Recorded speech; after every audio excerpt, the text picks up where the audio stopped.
Let's call the meeting to order. We will note the presence of a quorum, and all commissioners are present here this morning. I'd invite you to please stand. We'll begin with the pledge. I Pledge allegiance to the flag of the United States of America and to the republic for which it stands, one nation, under God, indivisible, with liberty and justice for all. Welcome guests, staff, visitors present with us here this morning. The first item would be approval of the agenda. Dave, any additions? No additions, Mr. Chair. Commissioner, any additions? If not, I'd entertain a motion.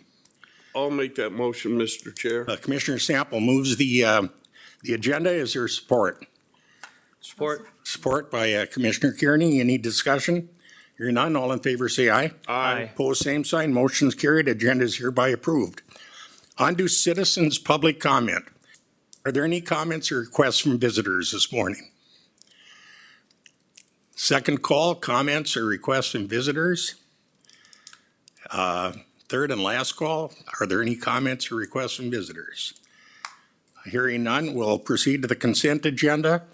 I would entertain a motion. Mr. Chair, Commissioner Sample? I would like to say as the Executive Director of Forgotten Heroes, there was on the consent agenda, Forgotten Heroes got a payment or a bill.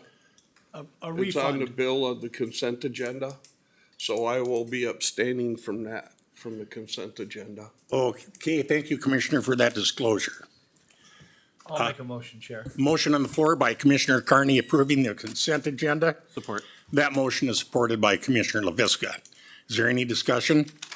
Hearing no discussion, we'll call the question. All in favor say aye. Aye. Opposed, same sign. Motion's carried. Consent agenda is hereby approved. Minutes will reflect that Commissioner Sample abstained. On to Land Commissioner. DJ, welcome. Yeah, good morning. DJ Thompson.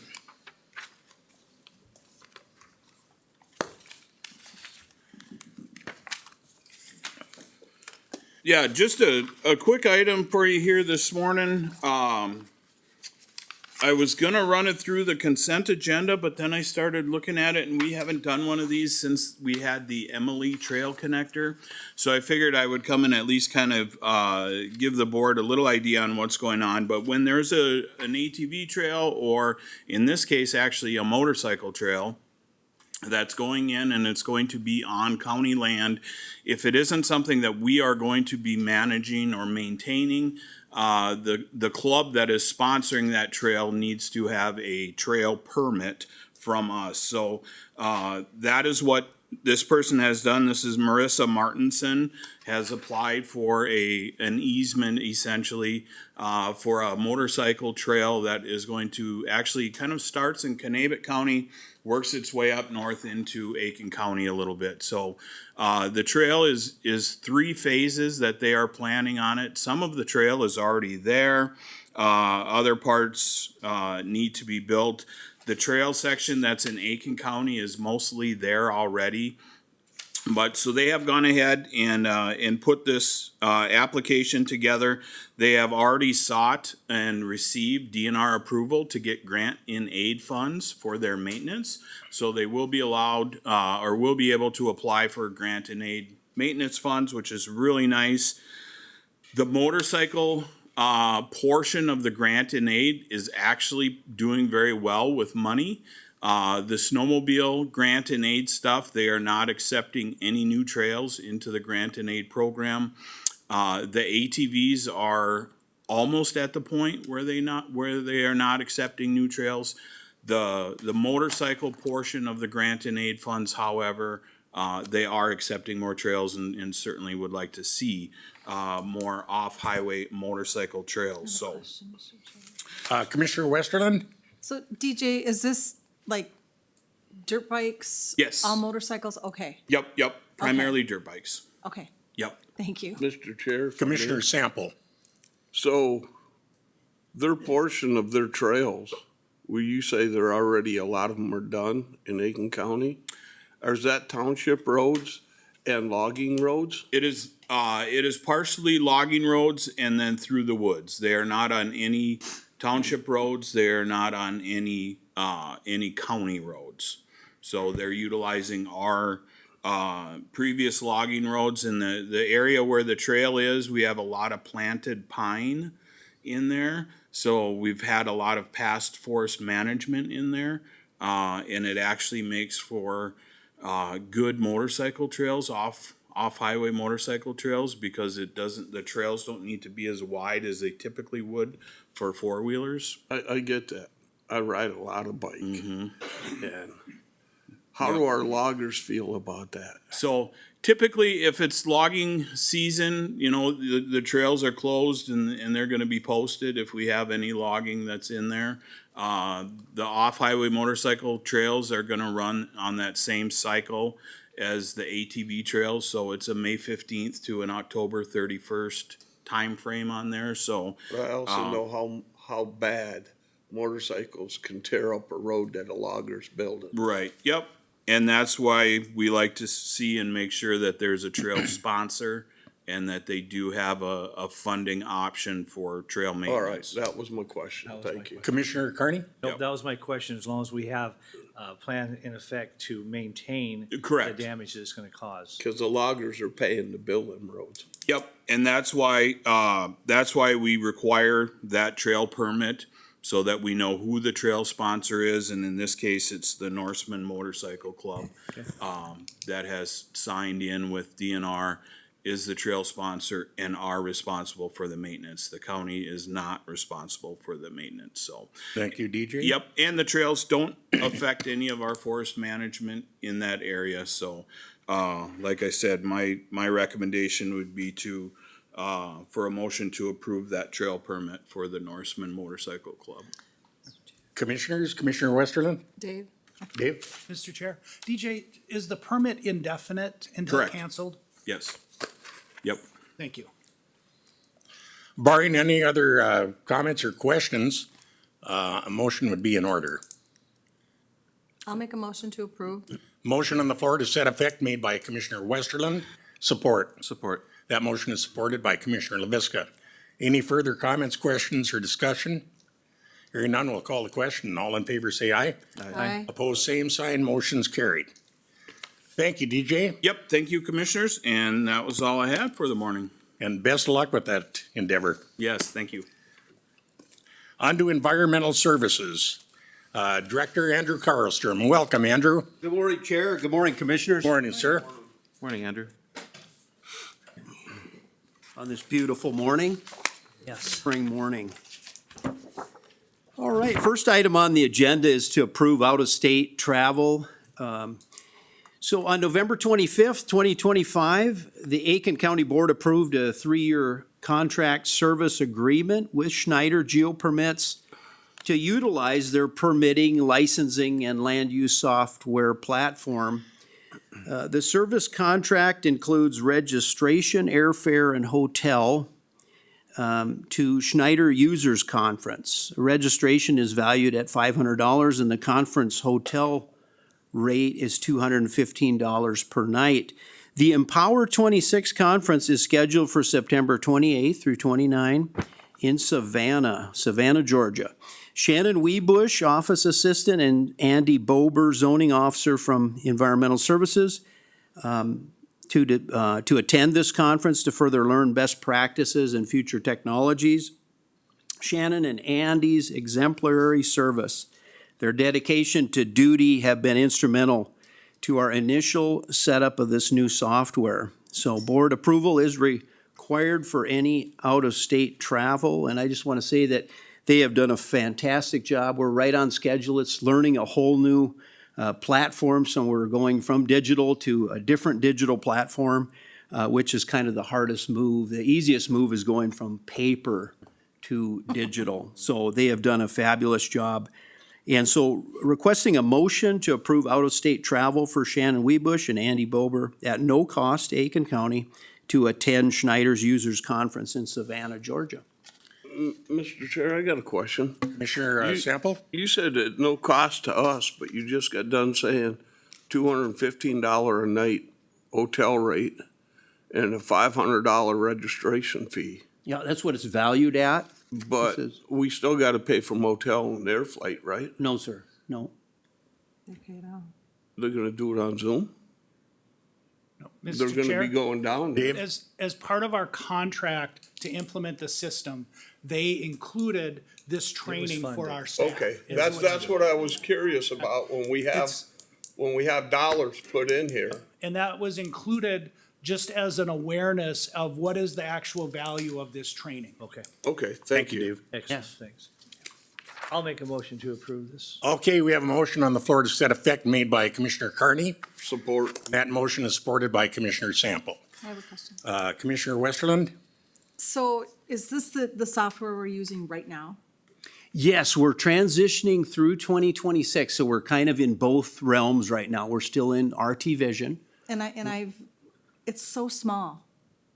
You know what I mean? So When you small. go online to do a permit, or planning commission has to read, 300 and some pages, it's so small, it's crazy. And you can blow it up, but then, how much fun is that? Okay, okay. Blowing it down, or, I don't know, but that's what I hear, is that, so they just come into the office usually and do it and Okay, get help. okay, that's the feedback you're hearing, So, okay? and I heard that on the last one too, Okay. for the, So that you're hearing that about the new, because right Well- now we're just running septic permits, general land use. but I tell him, I said, there's a little voice guy you can call and he'll read it all to you. Or you can pick your voice, your language, I don't know if you know that, but it's on there. Okay, wow. Just okay. saying, it's a good program, it's just really small writing. Our It's harder and government harder at to its keep going best. back and forth, yeah. Okay. And just to follow up, Commissioner Westerland, that's when an applicant goes to apply for a permit, is Right. when they're having the experience. The Okay. issues, So we yeah. can look at Yeah. that. Mr. Chair, if I may, Commissioner Sample? when we're getting all digital and that, what about old guys like me? That's what I'm talking about. It made it But- bigger, but- it'd be easier. Right, but my thing is, we do have Amish in this, in Yeah. Mm-hmm. the county, that don't have computers. They'll always be able to come in, Yeah. Absolutely, And- that's, we have the two but we'll kiosks. still be able to do paper permit. Because some people don't believe in doing all the computer stuff. Okay, well, we'll help them through it, but it is all digital now. And that was before I started. Yep, and you can We print went- off copies and. Yes, we can print off copies. There's two kiosks in the Yep. hallway there. Yeah. Yep. I mean, my thing is I call my 6-year-old grandson when I gotta do anything on the computer, just saying. Yeah. Commissioners, Thank any you. further discussion? If not, we'll call the question. All in favor, say aye. Aye. Opposed, same sign. That motion is carried. All right, our second. AWs. Yes, sir. Our second item on the agenda this morning is a discretionary EAW. And on May 5th, Aitkin County received a revised and completed EAW from the proposer of the Elm Island Lake RV Park. In accordance with Minnesota Rules 4410, I'm requesting the county board's approval to sign and distribute this EAW for the 30-day public and agency comment period. Please see the memorandum. I'll go ahead and read that. On June 10th, the Aitkin County Board made the decision for the need of an EAW, an environmental assessment worksheet, for the Elm Island RV Park, which is a proposed residential planned unit development or a common interest community. There'll be individually sold lots, 16 of them. Since that time, the county has worked with the proposer to ensure the EAW was completed. On May 4th, the EAW Review Committee met to review the application for completeness and accuracy. After review, the EAW Review Committee determined is now complete. Final changes have been made, and they recommend to the board to approving of my signature and for it to be published. I'm requesting for the county board's approval to sign the EAW indicating it is complete and send it to the Environmental Quality Board, the EQB, for publication in the EQB Monitor. I will then distribute the EAW to those required by Minnesota rules. Chapter 4410, once published, there is a 30-day comment period. A press release identifying the name, location, description of the project, location, where to view EAW copies. There'll be a Dropbox like we've had last year. The date the comment period ends and where to send the comments will be published in the Aitkin Age. After all the comments have been received, I'll gather the EAW review committee together again to respond to the comments and draft recommended findings of facts and conclusions for your consideration. So during the 30-day comment period, I'm also requesting a public input meeting for the public to address concerns with the county board at the regularly scheduled board, and this will be my third agenda item. But the public hearing will be held with the planning commission. That's where the public hearing is done in front of the Aitkin County Planning Commission at a later date and upon meeting the steps and requirements of the EAW process. So I'm requesting a motion for the county board today to approve this discretionary EAW for distribution and for the Environmental Services Director to sign the EAW as complete. And just as a point of procedure, the subsequent question in the next item would be the approval of a public input session, Yes, sir. just so we're differentiating between the two. And we will get, the pros and, opposition. Yes, the copies findings of the- facts. The findings of Yep. facts. We Yep. will get a copy of them, will we not? Yes, yes. Okay. So the proposed motion would be to approve the discretionary EAW for distribution. I'll make that motion, Mr. Chair. We have a motion on the floor to set effect made by Commissioner Sample. Support. I'll second. That motion is supported by Commissioner Westerland. Is there any further comments, questions, or discussion? Hearing none, we'll call the question. All in favor, say aye. Aye. Opposed, same sign. The ayes have it. The motion prevails. All right, thank you. And final item is request a public input meeting for the Elm Island Lake RV Park. And due to public interest of the proposed Elm Island Lake RV Park, I'm requesting a public input meeting for the public to address concerns with the Aitkin County Board at the regularly scheduled board meeting of June 9th of this year. The official public hearing will be held with the Planning Commission at a later date and upon meeting the steps and requirements of the EAW process. So requesting for a motion for the board to approve the public input meeting for June 9th at 10 a.m. I have a twofold question. Yes, sir. Number one, public input versus public hearing. Mr. Chair, do you want me to? Dave? Yes, go ahead, David.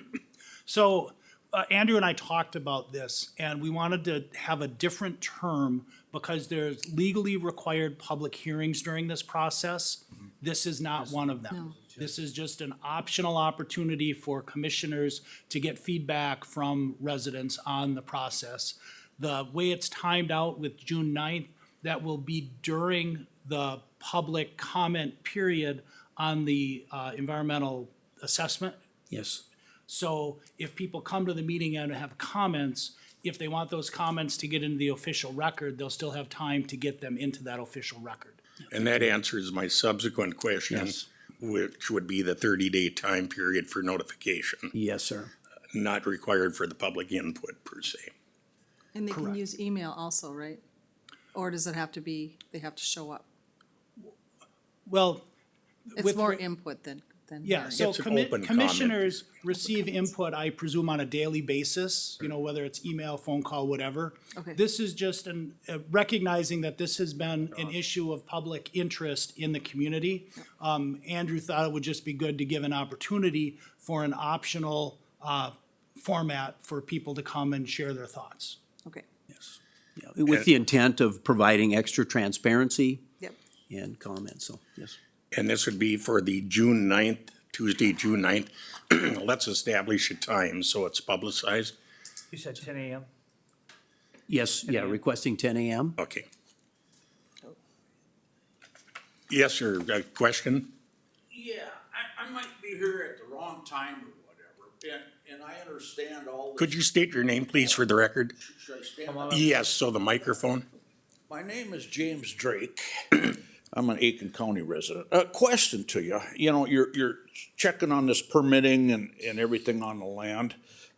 Is there something that has to be done with the water from the DNR as far as getting through the cattails and boardwalks and boat slips and stuff? I mean, is that a permit or not? Well, yeah. Yes, if you that would wanna- be a DNR permit. Okay, so what I'm getting at is all these ducks should be in order right away, correct? I mean, if you have a plan for this development, you don't want to go halfway into it and then stop and then try to get something else approved. I think you need all the information at once on this. And Mr. Drake, that's the purpose of this public input session. And that's June 9th, correct? That is the 9th of June, correct? Okay, because, one more question. At one time I heard four docks going in there, is that correct? No, sir. Sir, not- sir, that's an area that we don't want to get ahead of ourselves Okay. at this Yeah. point. Okay. For a variety of reasons. Yep, Okay. there you go. Mr. Chair, if it would be helpful, maybe we could outline the overall process so that people would know what the decision cycle is. And so I'll take a Yes. stab at that, Andrew, unless you wanna. Yes, I can do that. Okay. Yeah. Just right now? Well, I'm just thinking that the Yes. Yep. EAW is complete, gets submitted to the Environmental Quality Board. Right. That's the opportunity for an evaluation of the environmental impacts of the proposed development. Right. Once that process is done, it comes back to the county board for review and approval, is that the term? Yes, review and approval, or escalation to an environmental impact statement. Right. So then, Yes, once that process is done, the developer then would have to go through the development process with the planning commission to that's apply correct. for a subdivision, to apply for any variances or conditional uses that might be required, to work with the DNR for any permits that they would require. Yes, And that is so- correct. There would be additional opportunities at that point At the for, planning commission. for public input, discussion, and those sorts of things. Is that? Yes. Does that help? No, just one moment. Andrew, Yes. if I may, Chair. Yes, sir. On the 18th, we have the planning commission. 18th of 18th of this May, month. we have the planning commission. Yes. Meeting. I don't have the agenda in front of me. Is this topic gonna be talked about? No. It's not. It'll be But at a a public subsequent- comment people can come into the planning commission and ask a question. Is that correct or not correct? And that's up to you as chair, Okay. whether you're gonna entertain, yeah, yep. So the chronology of this, we're having a courtesy public input session for Yes, the sir. county board on June 9th, 10 a.m. was it? Yes, Or that's what's proposed. Subsequent to that, there'll be an actual public hearing under the auspices of the planning commission, planning commission, yes. just so everybody is aware. And then there's a 30-day public comment period where the DNR will comment, the Minnesota Pollution Control Agency will comment, all these state agencies will comment, as well as the public will comment. So the motion being proposed is the official call for an public input meeting, Yes. 10 o'clock, June 9th, at the Aitkin County Board of Commissioners meeting. Correct. I would entertain such a motion. I'll make that motion. A motion on the floor to set effect made by Commissioner LaVisca. Is there support? Second. Motion supported by Commissioner Westerland. Any further comments, questions, discussion? I'm kind of confused, Commissioner Sample? and that's pretty easy to do. But we talk about all of these things that gotta come together. Before it comes for final approval, after listening to what everybody says, getting the input, going before the planning commission.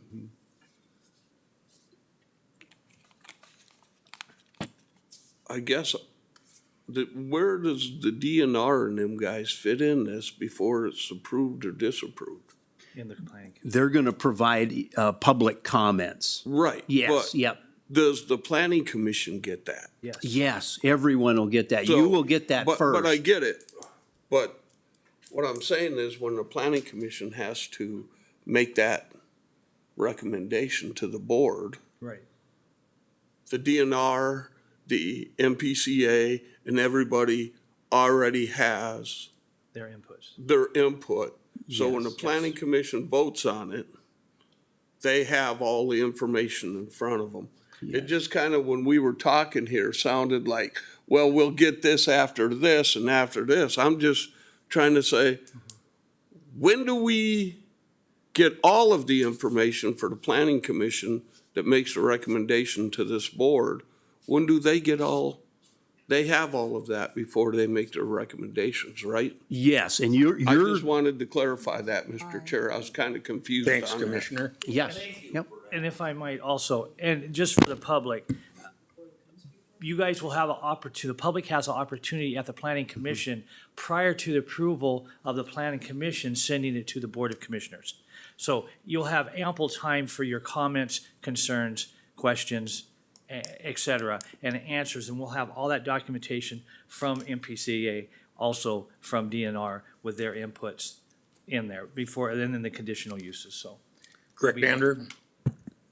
Can you say that one more time, Commissioner Kearney? Yes. What you're, During the as planning chair of the commissions. planning Yes, commission? as I said, as chair of the planning commission, when this comes in for a final approval, before we send it to the board, is that correct?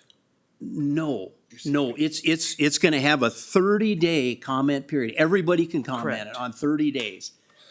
That's gonna end about, June 18th or so. Right. You're not gonna see this at the planning commission until it's approved with the Aitkin County Board of Commissioners. Right. You know, And you then it guys will comes back decide. to the planning commission. Yes, later what on. I'm This saying, will after the be first ongoing approval. all summer. Right. Yep, this'll give all summer. Yep. So, Yes, thank you. Mr. Chair? Yeah, Dave? Just, the purpose of the EAW is to create a body of environmental information that can be used by the planning commission and the public and the county board to evaluate the development proposal that will come in the future. Yes. Mr. Chair, Commissioner LaVisca. just for clarification all around, all we've done today is confirm that the EAW is complete. We haven't approved anything. We're That's just saying that the EAW is complete. Correct. Right. Thank you. And if I could make one more comment, Mr. Chair. Commissioner Sample? You know, since I've been a commissioner, we've had a few of these. And the people that are for it and oppose it, the thing that I really, I guess, kind of weigh in on when I read the pros and the cons is that they write their individual letters. You know, we get chain letters where it's like one person writes it and then they send it out to 20 other people and then they go, oh, okay, and then they just sign it and we're reading the same damn letter 20 times. To me, that just kind of loses weight with me because it's like, okay, I got one letter, but I got 20 letters that all say the same. That's just a comment I'd like to make, Mr. Chair. Thank you. Thank you, Commissioner. I have one more clarification too. So, does the planning commission get it first after all of this? Or the county board makes the decision? You're second. county board. Yep, county board. It'll go back to you in 30 days or Then it comes thereabouts. back. Okay, Yep. just a Yes. lot of bouncing around. Yeah. So I just want to make sure that they have And Ms. ample time. Yes. Chair, just so I understand, the reason it comes back to the county board is the county commissioners are the local governmental unit in this case. Right. And it's up to you to decide whether that EAW is sufficient or whether there should be an EIS or Right. whatever other options there are. That's, as the governing body, Yes. that's your job. And then if you're satisfied, you say, looks good, now planning commission, you take this information and evaluate the development proposal. Exactly. Yes. And at that time, the public has comment area in. As well. At that point as well. And then even after that, it comes back to us again for final approval. Yes, the that is LGU. correct. Right. Okay, so we got a lot of steps. We're making sure we cover our bases for everybody. I'm gonna call the question. All those commissioners in favor say aye. Aye. Opposed, same sign, motion's carried. Input session is hereby officially noted. Okay, thank you, commissioners. All in Have a good favor, day. Say aye. Thanks, You have Andrew. one more. I guess I could maybe talk to Andrew after. Sure. Sure. Yeah, Yep, yep, yep. yep. We have 5 minutes? Yes, absolutely. Thank you Thanks for your for coming. attendance. Thank you, guys. Yes. Yes, come on. Thank you for your service, sir. Thank you. On to economic development, Mr. Mark Jeffers. Welcome, Mark. Morning, Mr. Chair and Commissioners. There's no better example of government-y than what we just saw there. So that sounds awesome. Just come to the public comment. I'm sorry? Come to the public comment. I will, yes, I'm interested in that It for gets sure. better. Yeah, so I'm here for two things today. The first item on the agenda is approval or request for approval of two grants for the revitalization. The Economic Development Committee have reviewed both of these grants and found unanimous that they fit into the guidelines and that we should award these grants. The first one is Growth Innovations, and it's not the original Growth Innovations building. It is the one on Main Street here that they have renters in. So it does provide housing, it does provide additional business. I think the Uptown Energy is the people that are in there, the business that is in there, and they're gonna do some upgrades on the front of the building to make that more attractive. And the second one is Smokey Jake's here on Highway 210, who has requested some funding for use of a digital sign that will go up on top of the building itself. It will be visible from the stoplight on 210, and like upgrade their signage and into the digital signage. It does now actually fit into the city of Aitkin's new updated ordinance for signage that you can put them at 90 degrees instead of all flat on the buildings. So if you're thinking about driving down 210 and you look to the left, you'll now be able to see the business signs that are down there instead of them all being on the building. So some good improvements done there. But I'm requesting approval to award these two grants. And again, as Mark indicated, it was unanimously passed Yes. by the Economic Development Committee. I'll make that motion, Mr. Chair. Motion of approval by Commissioner Sample, support. Support. Motion supported by Commissioner LaVisca. Any discussion? Hearing none. All in favor, say aye. Aye. Opposed, same sign. That motion's carried. Thank you. Thank you. Second agenda item, wanted to give you the quarterly update of our strategic plan and what has happened throughout the strategic plan. Well, thank you. Excellent, thank you. Bless you. We are going into year two of that, and again, one of the goals which we put in was to update you quarterly on what exactly has been going on. So we're achieving at least one of the goals already. So There you go. we're loving it. But just taking a look at where we're at, and just to do a quick from 2025, the year end, we had 29 total goals. We completed 29 of those goals. So the nice part is most departments are active and engaged. Everybody's getting into understanding what their part of strategic plan is and how they can accomplish and help out and support those goals. There are a couple of number goals in there where new businesses, for example, were supposed to be at 10%, and we were only at 6% growth, so we're not at the 10. It's not a perfect scenario, but we are working and completing all of these goals, so you understand how that goes. some of the highlights we talked about, and we've talked about over 2025, the planning and zoning review of ordinances, I think, is a highlight of that and will continue into 2026, grabbing through at least 3 of their ordinances and putting them through the process of review to make sure that we are all on the right page for those. Some different things, we'll boast about the podcast because a certain commissioner is the live podcast right now who is charting the numbers to be like the #1 podcast that we've had so far. So I'm not gonna mention that chair commissioner's name or anything, but he's in.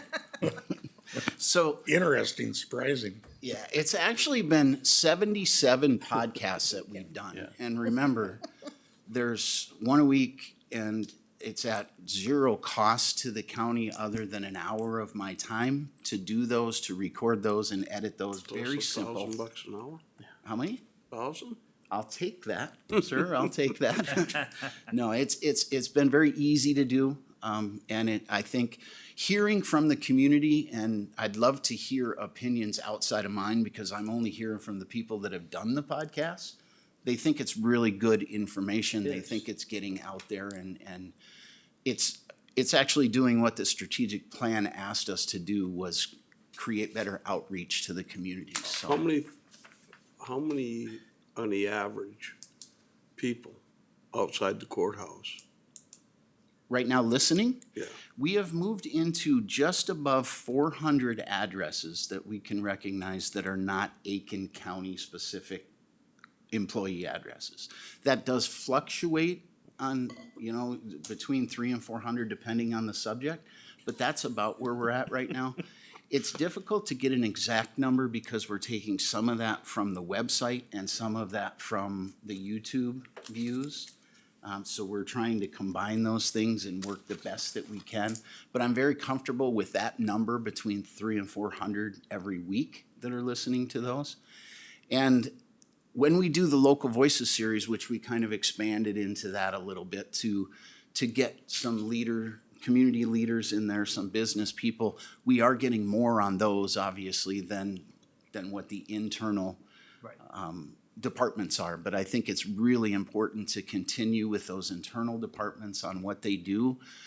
For example, because Sarah's in the room, there's going to be an open house that you'll hear about or have heard about for HHS. That's a perfect thing for her to come in and just talk about what's going to happen and when.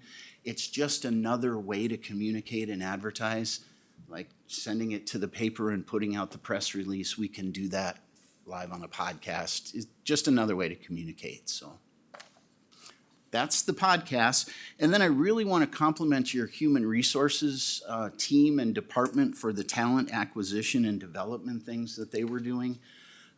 You'll see the examples on the bottom here. Sorry that that's small to read. I'll do better on that next one. But showcasing the Aitkin County advantage by completing recruiting videos. If you guys have all seen those recruiting videos, very positive, very attractive to our employment that we have. Modernizing, the onboarding, completing a GE workout, working with the revitalization team to bring in people that had just gone through the orientation process, new employees, and say, what's wrong with this process? What can be better? So that is huge. And then the career coaching model, which is something that we were going to implement in a few departments every year according to the strategic plan. But Bobby went ahead and implemented it in all of the departments. And I'm encouraged to see as we go through this first session, I think Q2 updates, we'll have some live results of those. We'll have some experts coming in and saying exactly what those have done, if they're positive or not, so. Are we doing exit also when people retire and stuff? I want to say that we do exit interviews. used I don't to. know if there's a policy to it, though. I'll go to I'm the sorry, expert. I don't know. I don't I mean, I just asked that because Yeah. we talk to the new people we hire. Here we have. We need to talk. It's offered? All right, thank you. Experts, right there. Thanks for that. Well, now you're down to $499 an hour. Be an expert. I love it. So moving into 2026, we have 20 annual goals that continue every year. We have 6 that are to be done just for 2026. Remember, we felt like we couldn't start everything in one year. We moved a couple to the second year. And I've got those fully identified for you, not in this presentation, but you guys have seen that from the goals. But we have 3 completed already, which again, highlighting the HR team attend a regional career fair per year. Nicole just did that not that long ago, I think 2 weeks ago, maybe at the most. So we are out there. Had some at CLC, had some good, I believe she had some good comments back on who she talked to. And then a half-day training session we did already in February out at Long Lake, and we had the department heads and some supervisors out there for that. So things are moving forward. I think the message that I want to share with you from a strategic plan, you can just throw this thing on the shelf and not worry about it. You can be a department that decides not to get behind more the momentum than anything. And it is what it is. But if we're paying attention to it and people are utilizing it, and I've seen it from different departments of, according to our strategic plan, we should. That's what you need. That's what you need as a one motion or focus moving forward, no matter what the subject is. So, Commissioner Sample? I guess my thing is, this is great that we have this for our employees, but what's the county's strategic plan? Where do we want to go? Where are our shortfalls? Outside of the employees, I mean, don't get me wrong, employees are the backbone of this operation. Mm-hmm. But This is right, Chris. where do we go from, where do we want to see? What's our short term, our midterm, our long term? Commissioner Carney? Yeah, I can address that. Within our strategic plan, and please correct me if I'm wrong, within the strategic plan that we built, we have these goals set out that for economic development, for revitalization, these are all addressed within there in our plan. This is just one little portion of the strategic plan. yeah, Did I say that correctly? Yes. I thought so. I would agree Thank you. with that for sure. Am I back up to 1,000 again? No, and it's a very good question, right? We did some things, and sometimes it gets a little bit confused because through our revitalization process, we created a strategic plan. And only one of the items is employee directed, right? It's employee focused on talent acquisition and development, which is hugely important to long-term success of the county, is getting the right people in the right spots. But the other two, you're working on economic development, as you mentioned, and we're working on, approaching things differently in outreach and stuff like that, that is going to affect the county success long-term. So a goal that we have right now, and I can highlight that if I can figure out how to go back. Again, I will make this bigger on the next one. I forgot all about the screen thing. But one of the goals that we have is utilizing the Housing Trust Fund, and we want to expend 50% of that Housing Trust Fund to incentives or loans or that by the end of 2026. 2025, we spent building the basis, right? The strategy, the incentives, the soft cost incentives that we can offer developers, trying to get the message out, doing all of those things.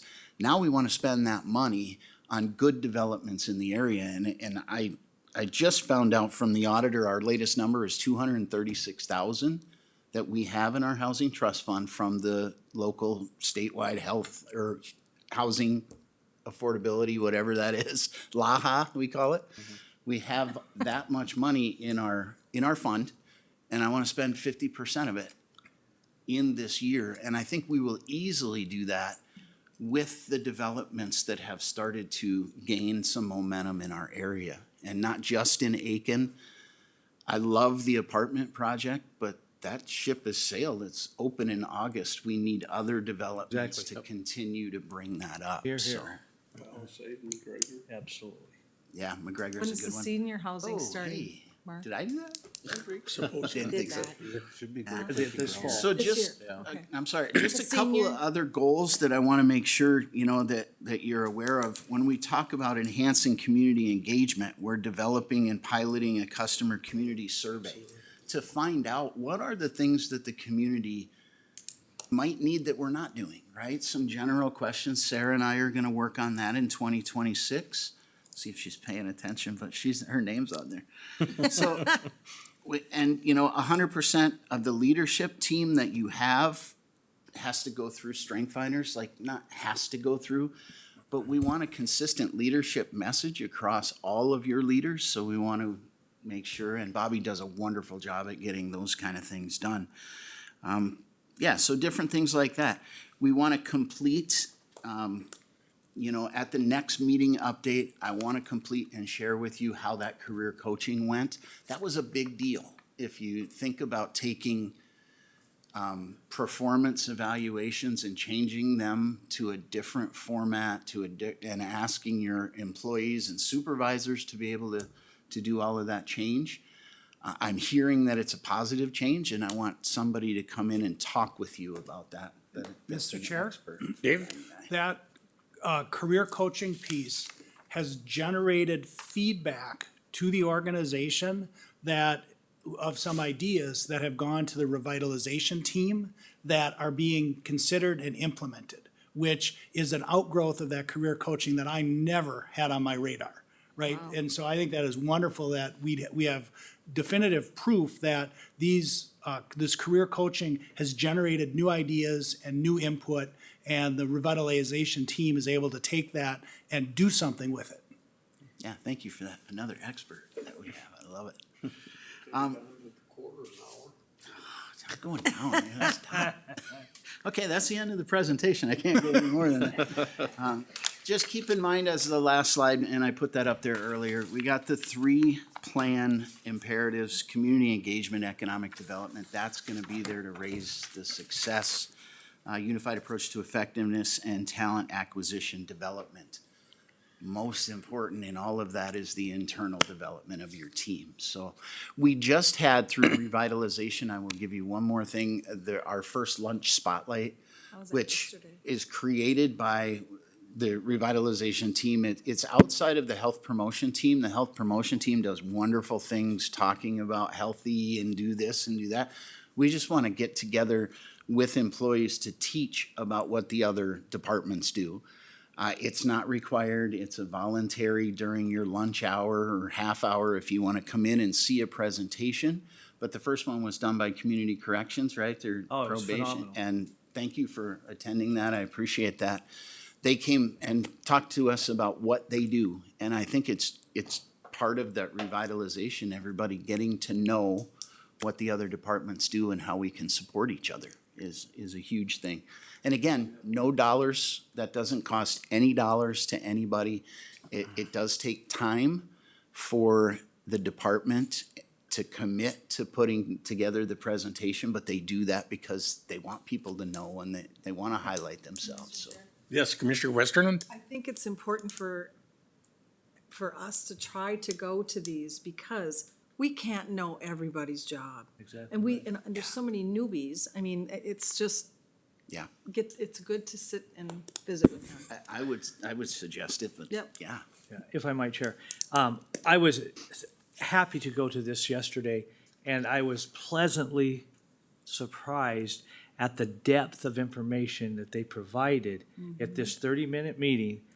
And the caseloads is unbelievable Yeah. of what they're handling. We have one gentleman there that has over 100 cases that they handle. 100. That's insane. I mean, look at your caseloads you have for your Health and Human Services also, which are very comparable. And what I noticed most about in that meeting was they were happy to be there to tell us what they were doing, to inform us and let us know what they're actually doing. So I think this is a wonderful, wonderful program. Can we get copies of that for those of us that couldn't Yes. attend? Great question. That leads me to the next thing. We are putting it on the revitalization, the Naturally Better Cool. website thing where you can go and you can watch. You can see the presentations right now. We're working on how to be cool enough to record those so they can be recorded things, but Like yes, video? you'll be able to see those presentations and yeah, we're working on it. Mark, could you send this isolated one out to the commissioners? I will try it may be too big for email, but link or I'll figure, something. yeah, Big I'll file. figure out how to get that done. Even the link, so that we can That was access just it. great presentation. Yeah. Perfect. Oh, just one more comment on probation, if we can. So we know that Minnesota has one of the lowest rates of incarceration in the nation. And the reason that we can do that is we have very active probation departments that are in the community, know the folks, you know, who are transitioning through that system and are dedicated to keeping them on the right path. And the thing that I took away from that presentation yesterday was how personally vested our agents are in the success of their clients. Proud. Yep. Yeah. I worry about their burnout. Talk about 100 cases. It's very demanding. But they did talk within that also, if I might, Chair. Yeah. They talked within that briefing of programs and things that they set up within their shops for having, potluck and things to keep them Yeah. vitalized, you know, I guess that's what. Or revitalized. Revitalized, you know, that they keep it, so they don't have the burnout. Cause it's just apparent that you would. So, Appreciate can't that. say enough. That's strategic plan update for Q1. I'll see you again in the next quarter, but Mark, thank you. when did the official strategic plan sessions conclude? With Bill? Never. No one did they? With Bill? With Bill, I want to say November of November, wasn't it? 25. Yeah, It was November. and now it's been passed on to the revitalization team that he created to keep track of. It's not the revitalization team doing the work, it's all of the employees doing the work behind it, but Well, and these studies, and you've heard me say it before, once they're said and done, there's usually more done than said than done. yeah. Where do we go from here? And I think you've demonstrated quite clearly that we are on a path of going somewhere from here. And I really want to commend you and the staff, the team on this. Appreciate that. I'll pass that on to the team. It's the old follow-up that all too seldom is forgotten about. It's the action. Thank you very much. Great report. Thank you, Mark. Mr. Chair, before you go, Mark, I just had a quick question. Going on to the apartment project we got going on here, is there gonna be any opportunity to walk through that and take a look? Yes. There will be, okay. Sorry to cut you off on that. No, I was yeah. excited to. The Board of Growth Innovations are gonna do that tour probably beginning of June. Okay. And then we will have that opportunity Okay. invite as well towards the end of June, closer to beginning of July. Okay, But awesome, thanks. Yeah. Commissioner Carney had a comment. Well, I was just, my real quick, when's the next one?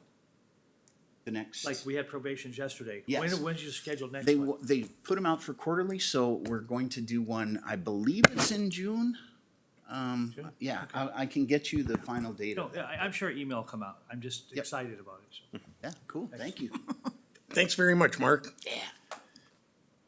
And I'd just like to remind commissioners, for the sake of those listening online, if you can use your microphones. Sorry, yes.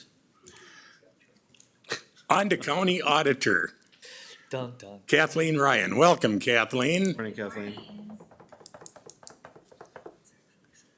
And the top of the morning to you. Good morning. Completely off subject, but it was questioned to me, so I just thought I would share. Filings are opening on May 19th, so that is for commissioners, recorder, sheriff, attorney. So, campaign filings will start May 19th and they go Okay. through June 2nd, and cost is $50 for county positions. So $50. FYI for anybody who is Is that all interested. counties? It's $50? Yes, yep, it's a statewide set amount. I'll bring my pennies in. A jar of pennies. My pennies. Advertised in the newspapers. Yes. Yep, it's been published in the paper and, yeah. So, on to my business. I believe budget first. Okay, so we're in the budget process. starting again. It feels like we just ended, but we did meet with the budget committee. We went through the timeline. I believe that was provided to you in your packet. So budget committee reviewed. I am meeting with you guys today to kind of talk about this timeline. May 19th, next week, we'll have our committee of the whole, and I'll kind of just go over budget process as a whole and kind of what that looks like for the county, and have discussions with you guys how you want to see the 2027 budget go forward. May 18th is when April and I work together and get information out to the department heads so they can start putting their budget information together. June 29th will be, that information is due to me. So my department, myself and Wendy, enter that information into our IFS system, our general ledger system. Health and Human Services, Highway Department, and Sheriff's Department enter their budgets into IFS, but otherwise we will enter the budgets for the other departments. I will start running reports and start evaluating it after that then. July 8th will be budget discussion with the department head groups, so we should have some information by that time, hopefully, to kind of go over with the department heads as far as what our budget is looking like and where we're going. July 13th through 17th, I'll have time set aside if any department heads want to meet with me, or if there's any budgets that have special items that are coming through, so we can have discussions on those. August 11th, we'll bring the appropriations and dues discussion to the county board. We'll review that and see how the county board feels about the appropriations requests that have come in. If there's any, if you guys want anybody to come in and present to you individually or approve as is. I do have to say, and we can discuss this more as we get into it, but approving those appropriations ahead of time is kind of helpful, because it kind of sets something into the budget, and then we can move forward with other issues as we go forward with the budget. But just that note. August 11th will also be the budget presentations for the general fund, which includes the sheriff's department. August 25th will be Health and Human Services. John Welly is not around or is gone on that date, so we're gonna push his presentation back to September 8th. So you'll have the Highway Department's budget presentation, but we'll also discuss the preliminary budget at that meeting also, so you guys can have a review of that. And then September 22nd is our planned time to actually set the preliminary levy. And then we already have it set. I believe we set it at the first of the year, the TNT meeting. It's the budget meeting. We still call it TNT. But it is the overall budget hearing is set in December. November 25th, we'll have any other additional discussion we may need, if there's changes coming through, if we want to try to lower the levy, if any of that. December 15th, like I just mentioned, is our budget information meeting. It's the Truth and Taxation meeting. That's at 6:05 p.m. And then December 22nd, we will set the final levy and the operating and capital budgets for the county. We'll set it December 26th or 22nd, and that is because it has to be adopted no later than 5 working days after December 20th. And then I'll have to have information into the Minnesota Department of Revenue shortly after that, so they have our information. But that is the kind of the schedule of events for the budget. Unless you guys have any changes or recommendations or anything different that you would like to see as far as that timeline. Commissioners? Sounds good. Nothing. Awesome. Thank you. On to my next item is our updated financial policies. So I went through, this was kind of triggered because I wanted to redo our capitalization levels, and was looking at our capital asset plan and kind of got into the financial policies, and I'm like, well, let's just tackle this as a whole, kind of update some of our language, kind of organize it a little bit better, make it a little bit clearer. So I worked with David and we reviewed our financial policies. Some of the biggest changes is regarding the purchasing procurement policy. Currently, we have 2 separate policies. We have a purchasing policy and we have a procurement policy. we are required to have a procurement policy as far as federal funds, if we're doing any purchases with federal funds. However, we don't need two separate policies to accomplish that. So in the financial policies, I combine those into one, our purchasing policy along with our procurement policy. When making federal purchases, there's a few extra guidelines on that. But we will have one policy that gives that direction versus having two separate policies that staff will have to review when we're doing purchases. As a note regarding the purchasing policy, we had discussions yesterday, and it was questioned whether we could increase our spending limits. Currently, in our purchasing and procurement policy, we have it stated that the county administrator is able to approve levels of $25,000. If it's, part of the budget, if, it fits within that dollar amount, there's a few other, caveats in that. And that's page 20, or excuse me, 15, if 15. you're following along. And then department heads are allowed to spend $10,000 or approve $10,000 with the same kind of criteria. Well, we discussed it yesterday.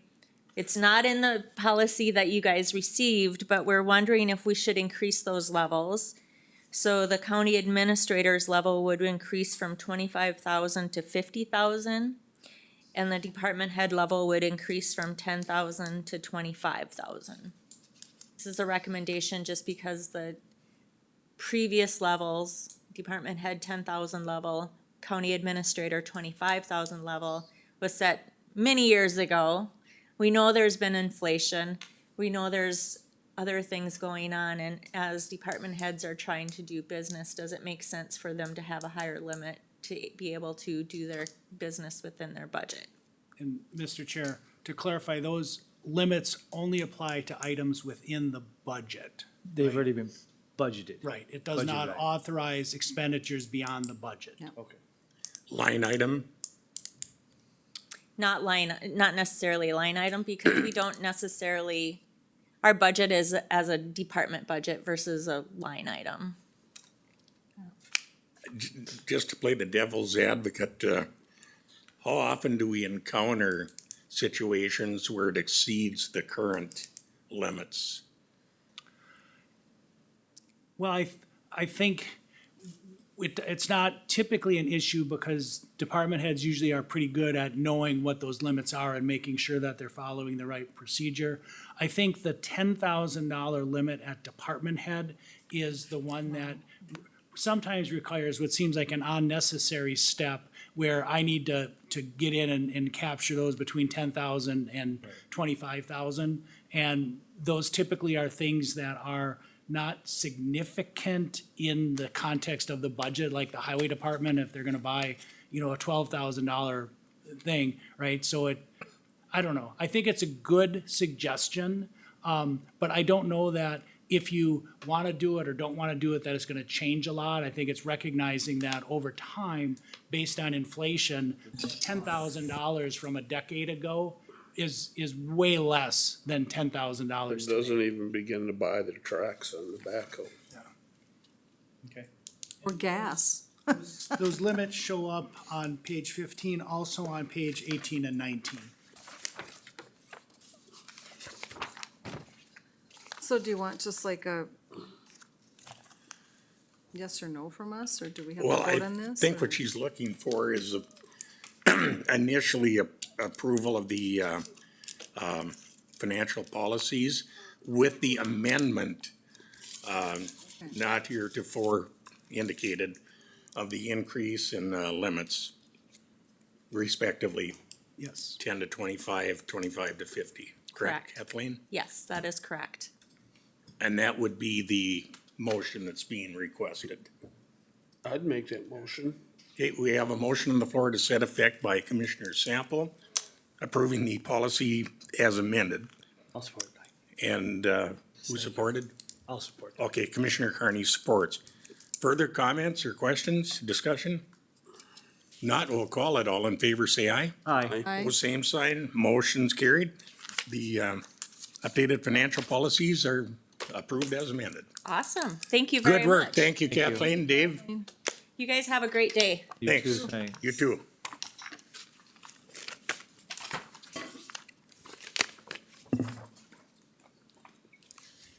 On to facilities. Jim Bright, welcome, Jim. Morning, Jim. Morning. All right. Up first is, I'm looking for the approval to go out for bids for a boat and water storage building. Been working on this just a couple weeks.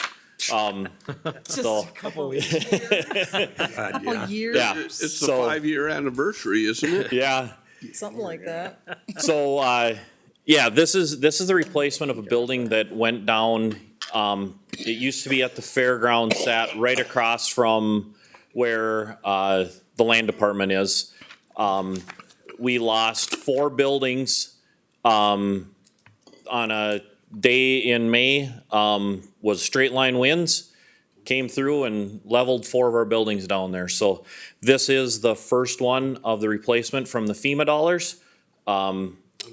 This money is in our accounts, everything except for, I believe there's 10% that is still sitting out there from the state that comes to us when it's complete. But we do have the rest of the funds in our account. And those funds trickled in over the course of last year throughout the summer. That's, Last 5 years. yeah, exactly. It took a little while. So it ain't gonna take another 5 years to get it built now, right? Well, I figured that was kind of the standard, wasn't it? No. Setting a precedent. This is, we will, I'm requesting to go out for bids. Timeline will be, it'll go in the papers for the next 2 weeks. It will go in the Aitkin, McGregor, and Grand Rapids papers. Oh, thank you. And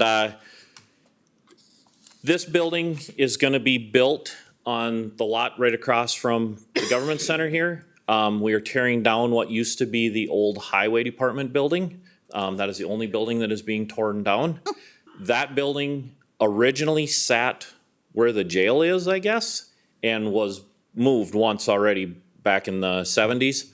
So, it's in pretty rough shape. So, being that this is in the city limits, this is, we have to have a city building official look at it, everything. So I had Widseth draw up the building, do the architectural work on it. They are doing the specs for it. They are getting the project, everything ready for bid on this piece of it, just the building.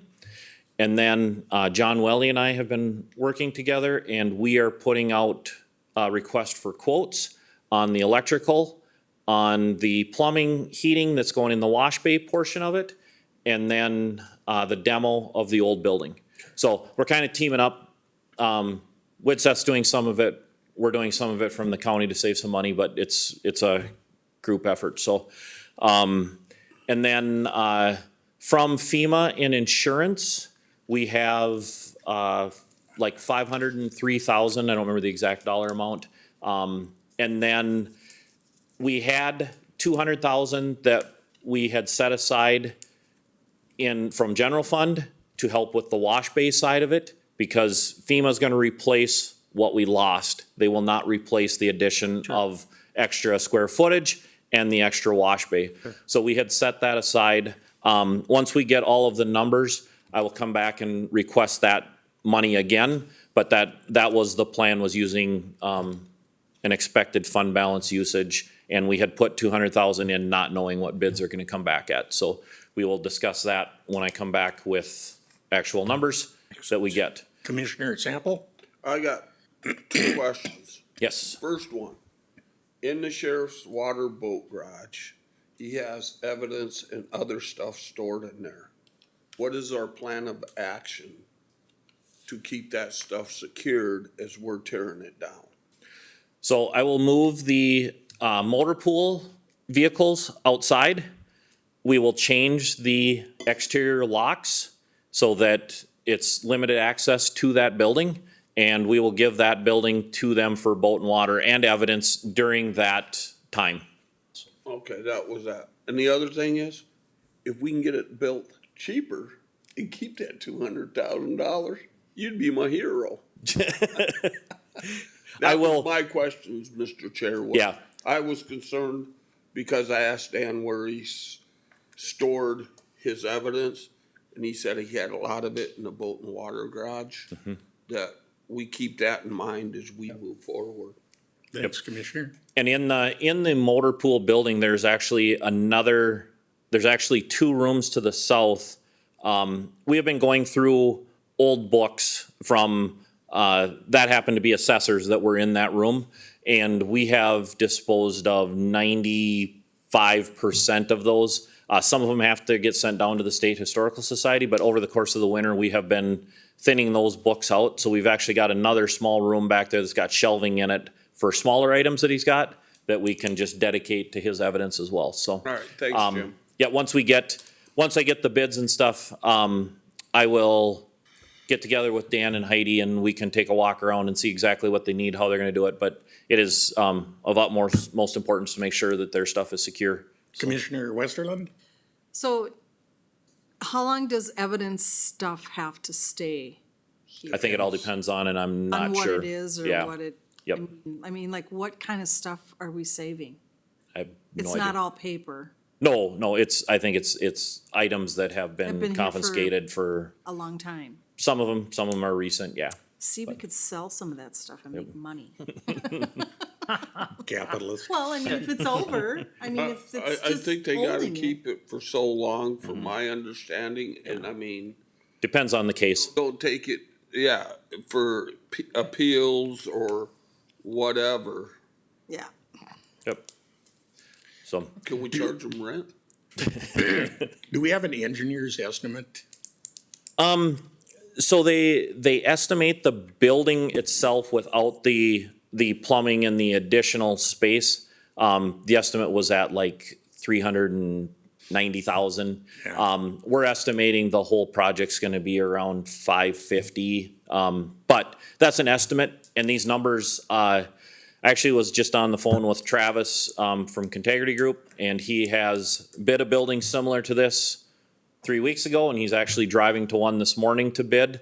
And he said the numbers have been all over the place. He said, but lower than they have been over the past couple of years.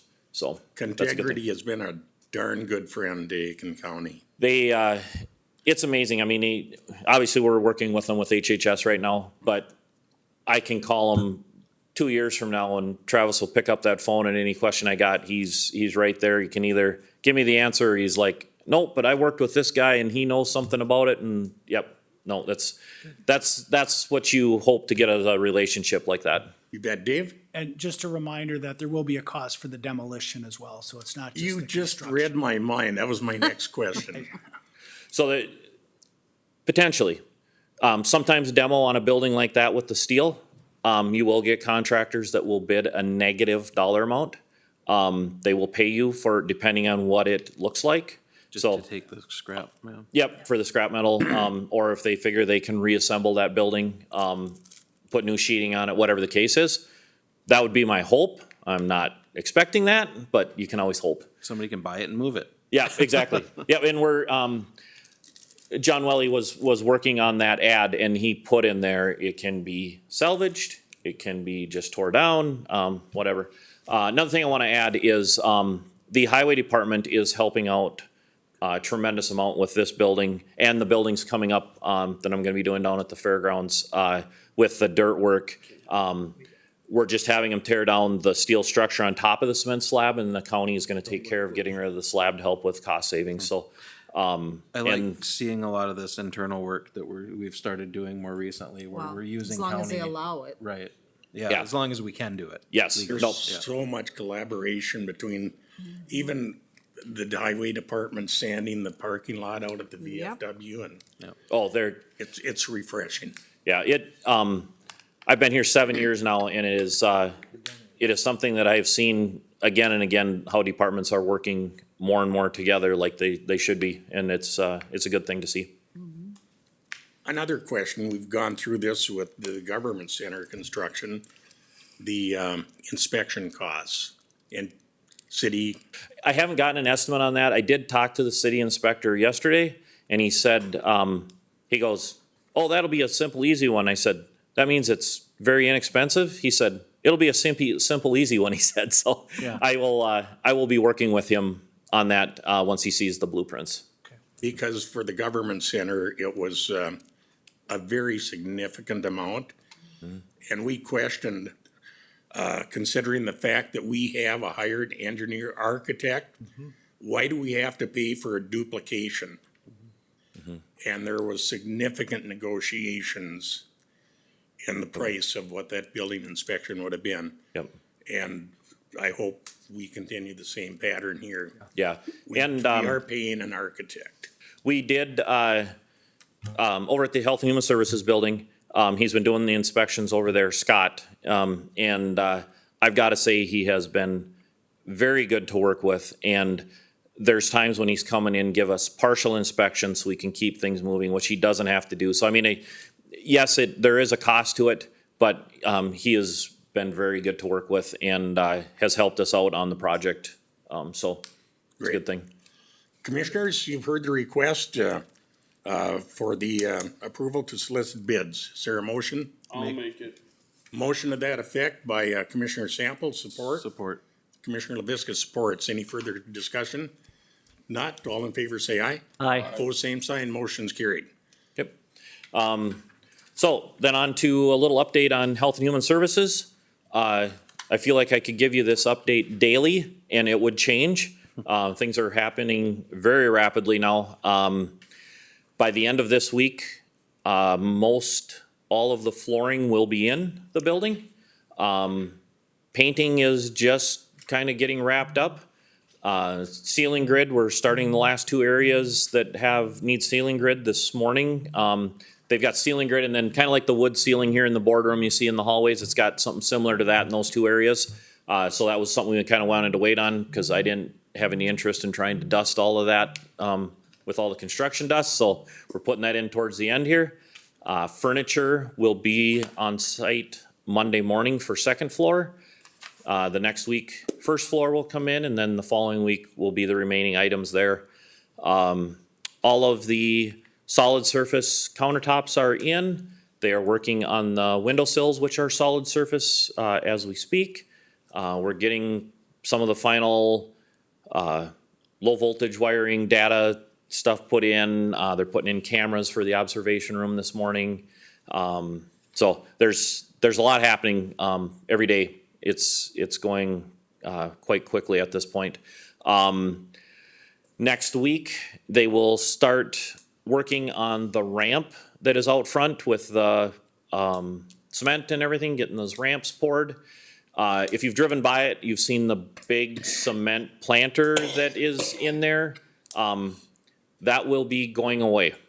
The contractor, there was a discrepancy in how it was poured, and they are paying to have that saw cut and removed. Because of it, we ended up with a little bit too narrow of space between one of the pillars that holds up the canopy, and when you put the handrails on that piece, it makes it too narrow for ADA because the ADA requirements outside the building are different than inside a building.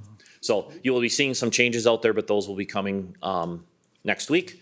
It sounded like they will have everything prepped next week, and they will start pouring cement right after Memorial Day. So that's a good thing. I think, and I'm sure you've heard it already, but June 10th, we are doing an open house. We are doing 3 to 4:30 for Aitkin County employees, and then 5 to 7 will be for the community. And at 6 o'clock, we will be having a little presentation. Sarah will get to talk a whole bunch about how much fun it's been to work on this project with me, and so. Excuse me, that was 5 to 7 is the public? 5 to 7 is the public, yes. 6 o'clock is we'll do a little ceremony, Got it. so. Questions? Just an FYI to the commissioners, last Thursday, Jim gave a similar presentation update to the Health and Human Services Advisory Committee, and we had a full house. He was highly applauded for going above and beyond the call of duty that he has done throughout this whole project. Not to mention maintaining the million things that you've got to do. The grounds look like a golf course. They look excellent. Again, I just want to give Jim credit and accolades for, again, an exceptional above and beyond job that you've done here and have always done. Thank you. Mr. Chair, if I may, I got a question for Sarah. Are you tired of shopping yet? Never. Yes, she said yes. You can do that online. Jim, thanks very much. Thanks, Jim. Yes. Well, I helped her pick out all the colors and all the finishes over there to take some of that load off her. Oh, man. No, I didn't pick out any of them. Red and black, is that No. what you'd pick? No. I told her from the beginning, I get dressed in the dark every morning. I have no idea what color the shirt is I put on, so. By the way, we wear matching socks next time. Yeah, exactly. We're running ahead. You want to take a 5? Yes, please. Sure. Let's do that.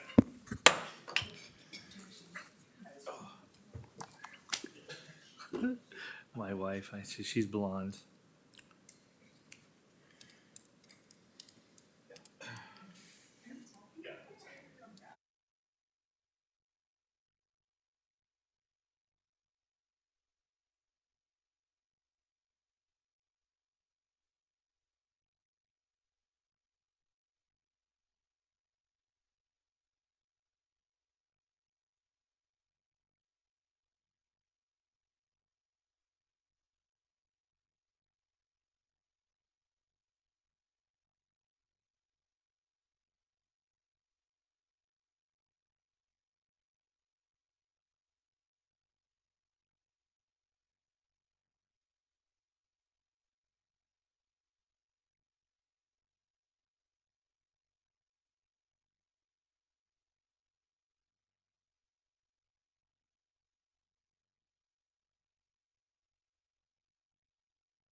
Morning. I think still, You should yeah. be on the, doing road work. And Kelly, Right feel shirt, free I to use love the it. podium, or if you'd prefer to sit, either one. You know, I was just discussing that with Aaron, because this is technically a public meeting. And if there was public people besides our employees here, I felt like maybe being to the side would be more appropriate, to kind of include them, but I like to stand when I present things. I guess it's just the way things I usually do. Thank you. So this is going to be the meeting. It's an annual meeting for our opioid settlement funds for Aitkin County. So this meeting, in it, we will review the settlement funding from 2025. We want to encourage collaboration with the local municipalities and the local governments. And then we'll also just have any input about future funding in the years to come. So this meeting, like I said, is open to the public. It is necessary as part of a requirement from the Memorandum of Understanding with the state of Minnesota. So we will do this once a year, and we can definitely evolve it if you guys have suggestions or anything else that you'd like to hear from me. So just a quick review, because we didn't know who all was going to be here, so there is some review from last year. So where is this funding coming from? So in 2020 is when the funding started. So there was the Attorney General's offices from multiple states that included Minnesota. Minnesota was actually the lead Attorney General's office. So they sued the opioid manufacturers, distributors, and other parties, and they were held accountable for their role in creating the devastating effects from the opioid crisis. So in this agreement, they had to pay billions of dollars. They also had to give data transparency, and then they have to make the industry changes so that this crisis never happens again. So this is some recent data that was received, recent being from 2024. But you can see here, this shows a graph from 2018 through 2024. You can see the dramatic rise of opioid deaths from 2018 through 2022. In 2022 is when the opioid settlement funds started to be given out to the local areas, the local counties, and things to be mitigate this crisis. And now you can see such a dramatic change.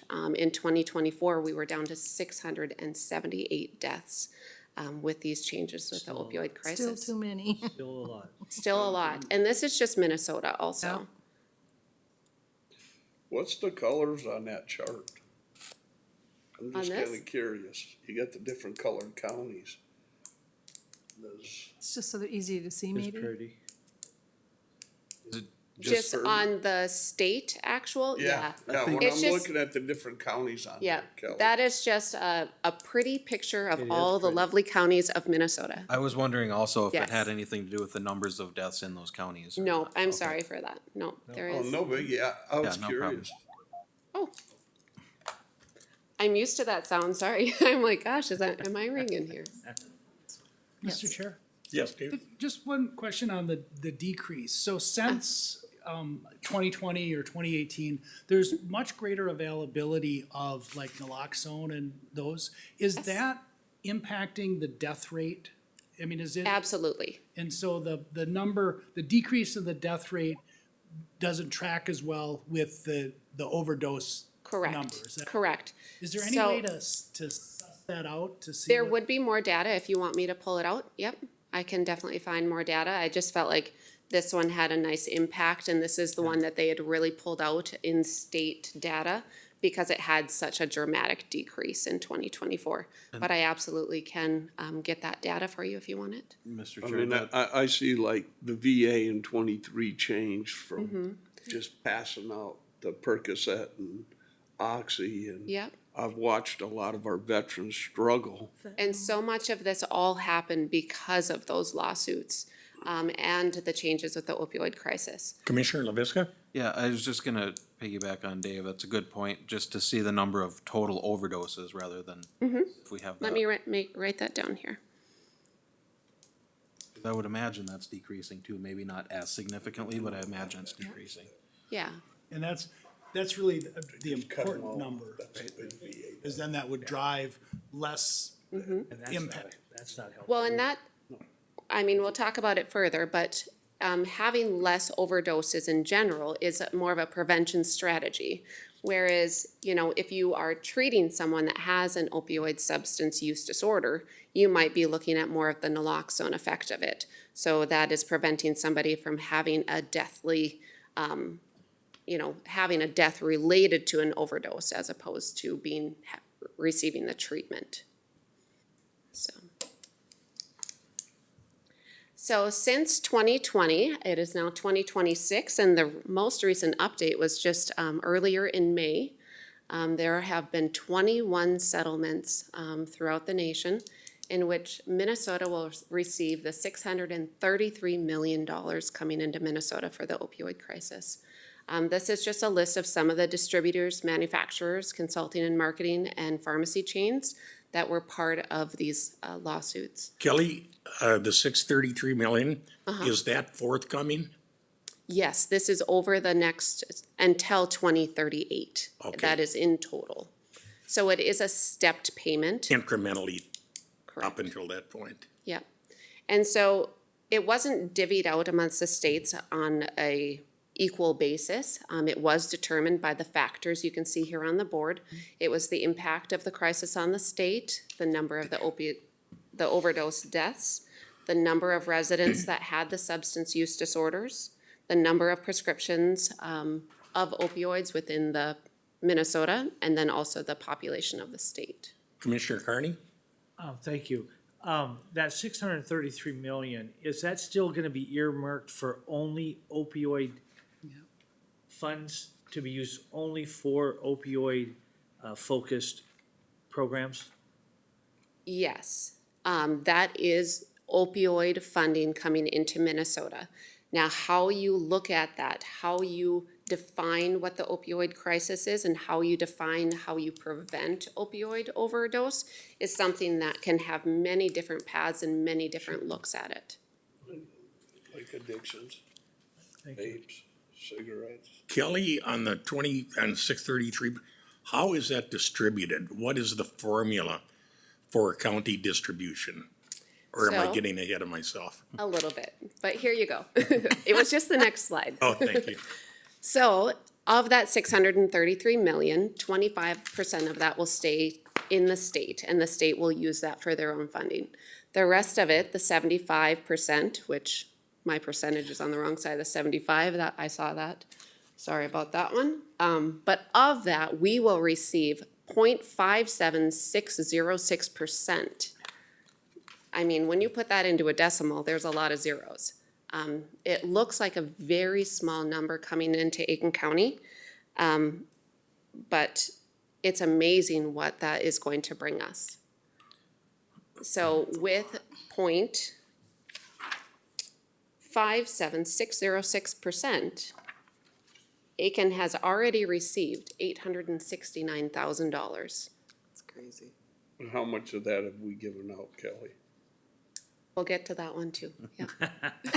He's just gonna like, shh, be patient. No, it's good. Feel free to I'm shush glad I'm covering the bases. It's on the group. Questions are coming, yes. So in the original settlement, we were estimating receiving about 2.1 million. You can see that, that was actually what I had addressed last year. But since there's been more settlements coming into the state, we now are expecting 2.7 million. So of that, we will receive future payments of about 1.8 million, and that would be through 2038. Wow, that's great.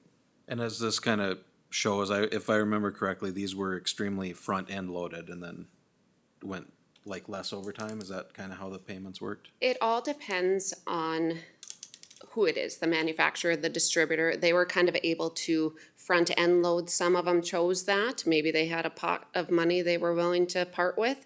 Some of them are doing distributed payments Okay, so throughout it's that different. Okay. 38. Yeah, so each of them is different. There's actually a whole payment calculator spreadsheet, so you could see them if you wanted, but it's large. Sure. So this is the actual funding steps in Aiken County. So this is something that was actually set forth by my predecessor, Liz, and something that I have continued with. So the current process for receiving funding in Aiken County is that an applicant would first complete an application. That application, it comes directly to me. I am the opioid settlement fund coordinator. I don't make the decisions in it, but I just kind of wrangle the troops. Right, Commissioner Sample? Right. So, from there, the applications then go to the subcommittee. So the subcommittee is a group of local people within the county. They have different roles. Some are commissioners and veterans. Some are just lived experiences. Some are community members. Some are EMS. We also have public health represented at times. Sometimes Aaron is able to come and see us. And then we also have medical people beyond EMS. So with the subcommittee, they determine whether or not the application does meet the funding requirements that were set forward in that memorandum of agreement. If the application is approved by the subcommittee, that is when it moves forward and you guys see it. So then it comes to you for final approval of the funding request. Once it is approved from the board, it goes back to me and a memorandum of understanding is created as a contract between that applicant and Aiken County. And from there, I didn't mean to interrupt you, Kelly. I just wanted to say, I don't get to make all of your meetings because I have other things. But that board, that group of people you put together is awesome. and we would And they like to care. have more if you guys know some people. Okay, good to know. Could you send us a memo to that effect, and if so, how would one apply? That is something that we're definitely working on, is trying to get a little bit more diversity and a few more numbers within our subcommittee. And perhaps just a little outline of the purpose of it, et cetera, et cetera. Yep.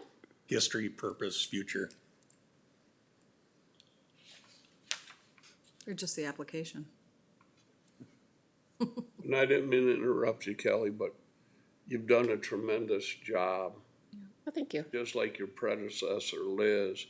And I've watched that board and the personnel changing, and it just seems where I think you ain't gonna, you can't get any better than the group because they care. It is a They're wonderful group. dedicated to it. I'm amazed. You guys do awesome things.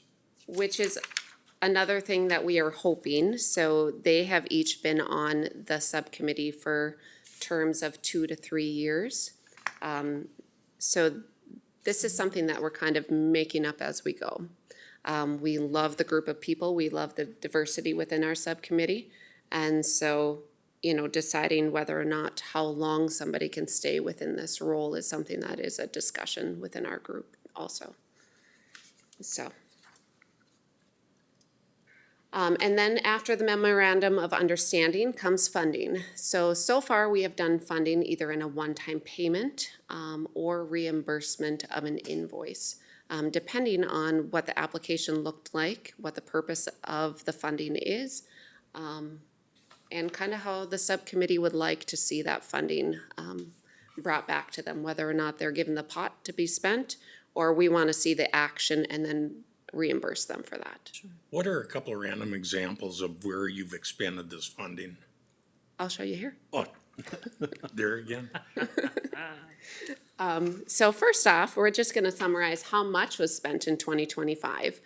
So there are remediation categories. So we spend money through administration, prevention, treatment, and other strategies. In 2025, there was $123,000 that was spent throughout those remediation categories. So we started distributing funds in Aiken County in 2023. And since conception in 2023, we have spent $186,000 of that. Great. So here are some of the 2025 projects that were funded. The ones all the way on the left that have 24 and public health there, that's because those were ongoing from future or past funded applications, and they did trickle in through 2025.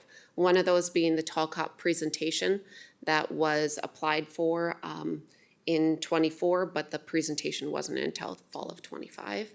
And then the naloxone, which is an ongoing application that we continue to provide and support naloxone throughout the county. Some of the other projects that were funded, so actually in summary there, we received 10 applications in total in 2025. Of those, 8 of them were funded. So public health, Hope, had 2 applications there, and Aitkin Public Schools. You can see those were kind of the first off in the first quarter, and then we had Petals of Peace, AIM VSAT, and then we finished up with Robert Nelson and Luke Gould, and those are substance use disorder assessments. And Luke Gould actually ended up declining his funding after it was offered to him. So the different ways of funding there, so like public health, they have $15,150 over 3 years. And that is something that is just being invoiced out. And so that can be spent up to that amount, but not guaranteed.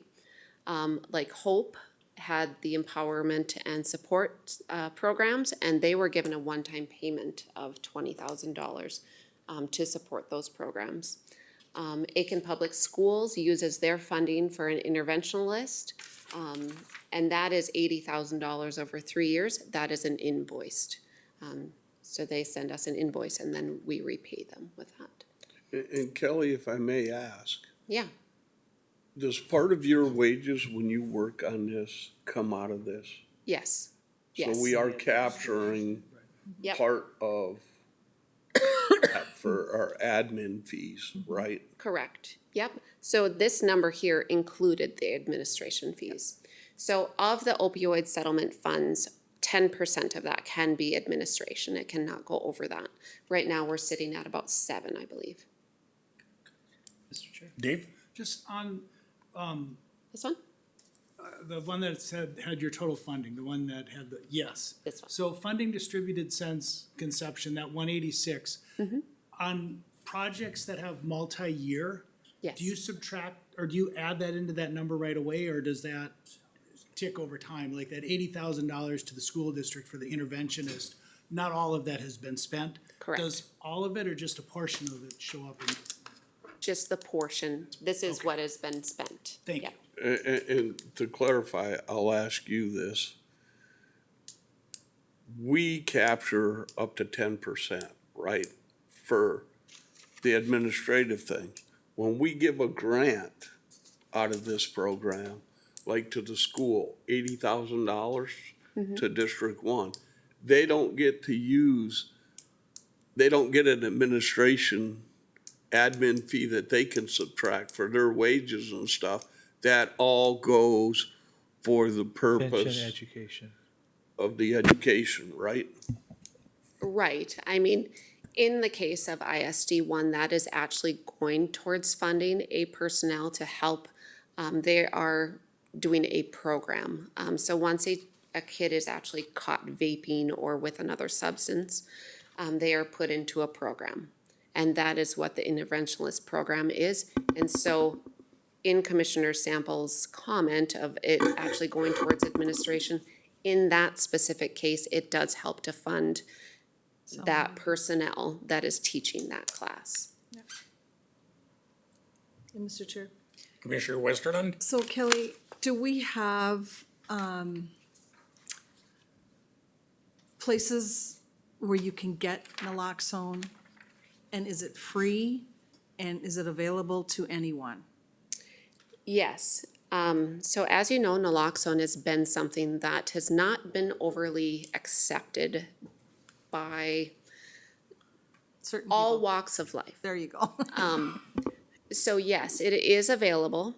It is actually available through me. So if you are an individual that you are interested in receiving naloxone, they would contact me. I would go through a little education about the purposes of naloxone and how to administer that. They would then be given their own dose of naloxone to carry. So we are getting more naloxone throughout the county. We have naloxone holding boxes that are available. Last year, I had to rescind my Hill City comment that it was in Hill City. They have since gotten boxes from me. Good, thank you. So McGregor, Hill City, and Aitkin all have naloxone boxes within their school systems and have naloxone in them that has been provided through MDH, through the Minnesota Department of Health. Yes. But I have also contacted the Department of Health and kind of become the county liaison for all naloxone. So I would do any reported use. I help supply to the deputies. I just brought it to the Aitkin PD in the last week. I supply to the schools. Any local places, like down at the Joint, one of our barn restaurants, they actually have their own naloxone box there. So anywhere that is interested in having it, we can make that happen.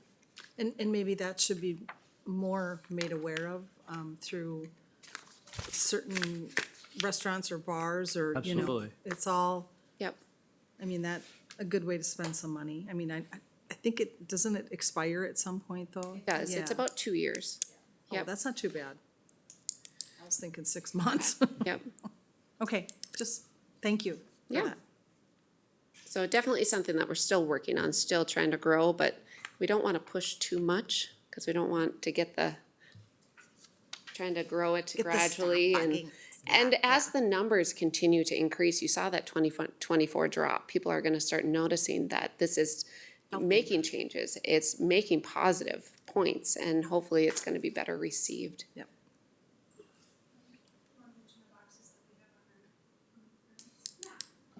We actually have the naloxone boxes that are located at the schools, just right down the hallway here.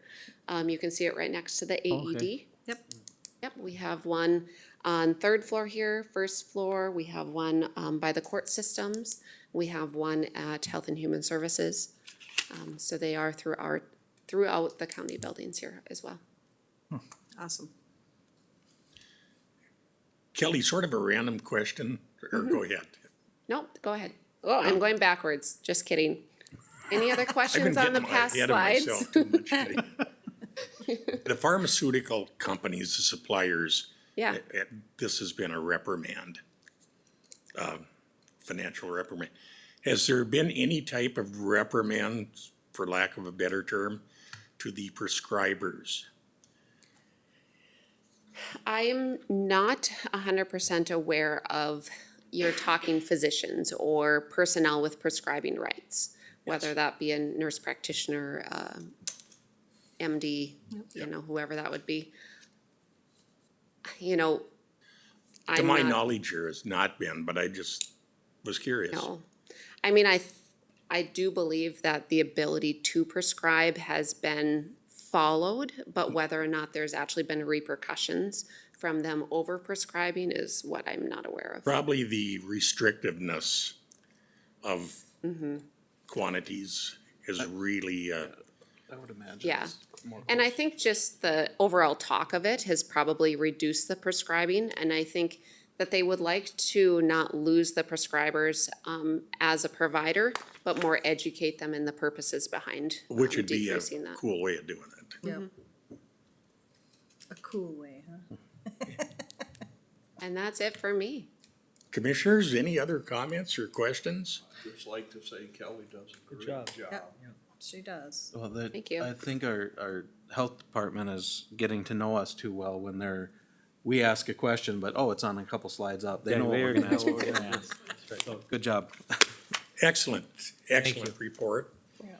And so we're legally covered, the minutes will reflect your, fact We that are you good to gave go. us Yep, required presentation. gotta make sure we, dot the i's and cross the t's, and if there's any suggestions or comments for 2026, we're hoping to continue to evolve and make changes and find those positive ways to better the county. Great job. Thanks, Kelly. Thank you. Thank you. Kelly. And Aaron, and your whole department. And on to Board of Commissioner Committee reports. We'll go clockwise. Commissioner Carney, Well, it's good to be back. I'll tell you welcome that. back. It's good. We don't have to roll call every vote. Yeah, we don't have to roll call That I every always vote. forgot to do. Not much for me to update. I was able to attend the meetings virtual while I was gone and did so. We had the forestry, and I'll let Commissioner Sample brief on that. Well, thank you. Both of my, I really enjoyed that training session. They're informational. I don't want to call it a training session, but an informational thing. I think that is going to be rock solid for the departments, and hopefully we can get everybody involved to attending them. Most of my meetings are next week with the AOA, ACA, and ARDC.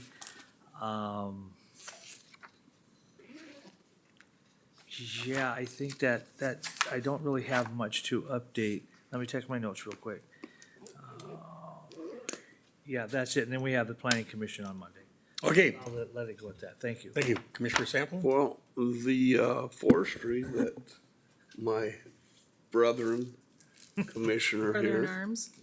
the main topic on that is they had a presentation by a group that's kind of taken food, fuel,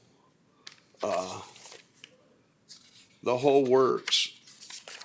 And the businesses are paying for it, and it'll be out on their website, and it'll have local stories for people will be able to get onto it.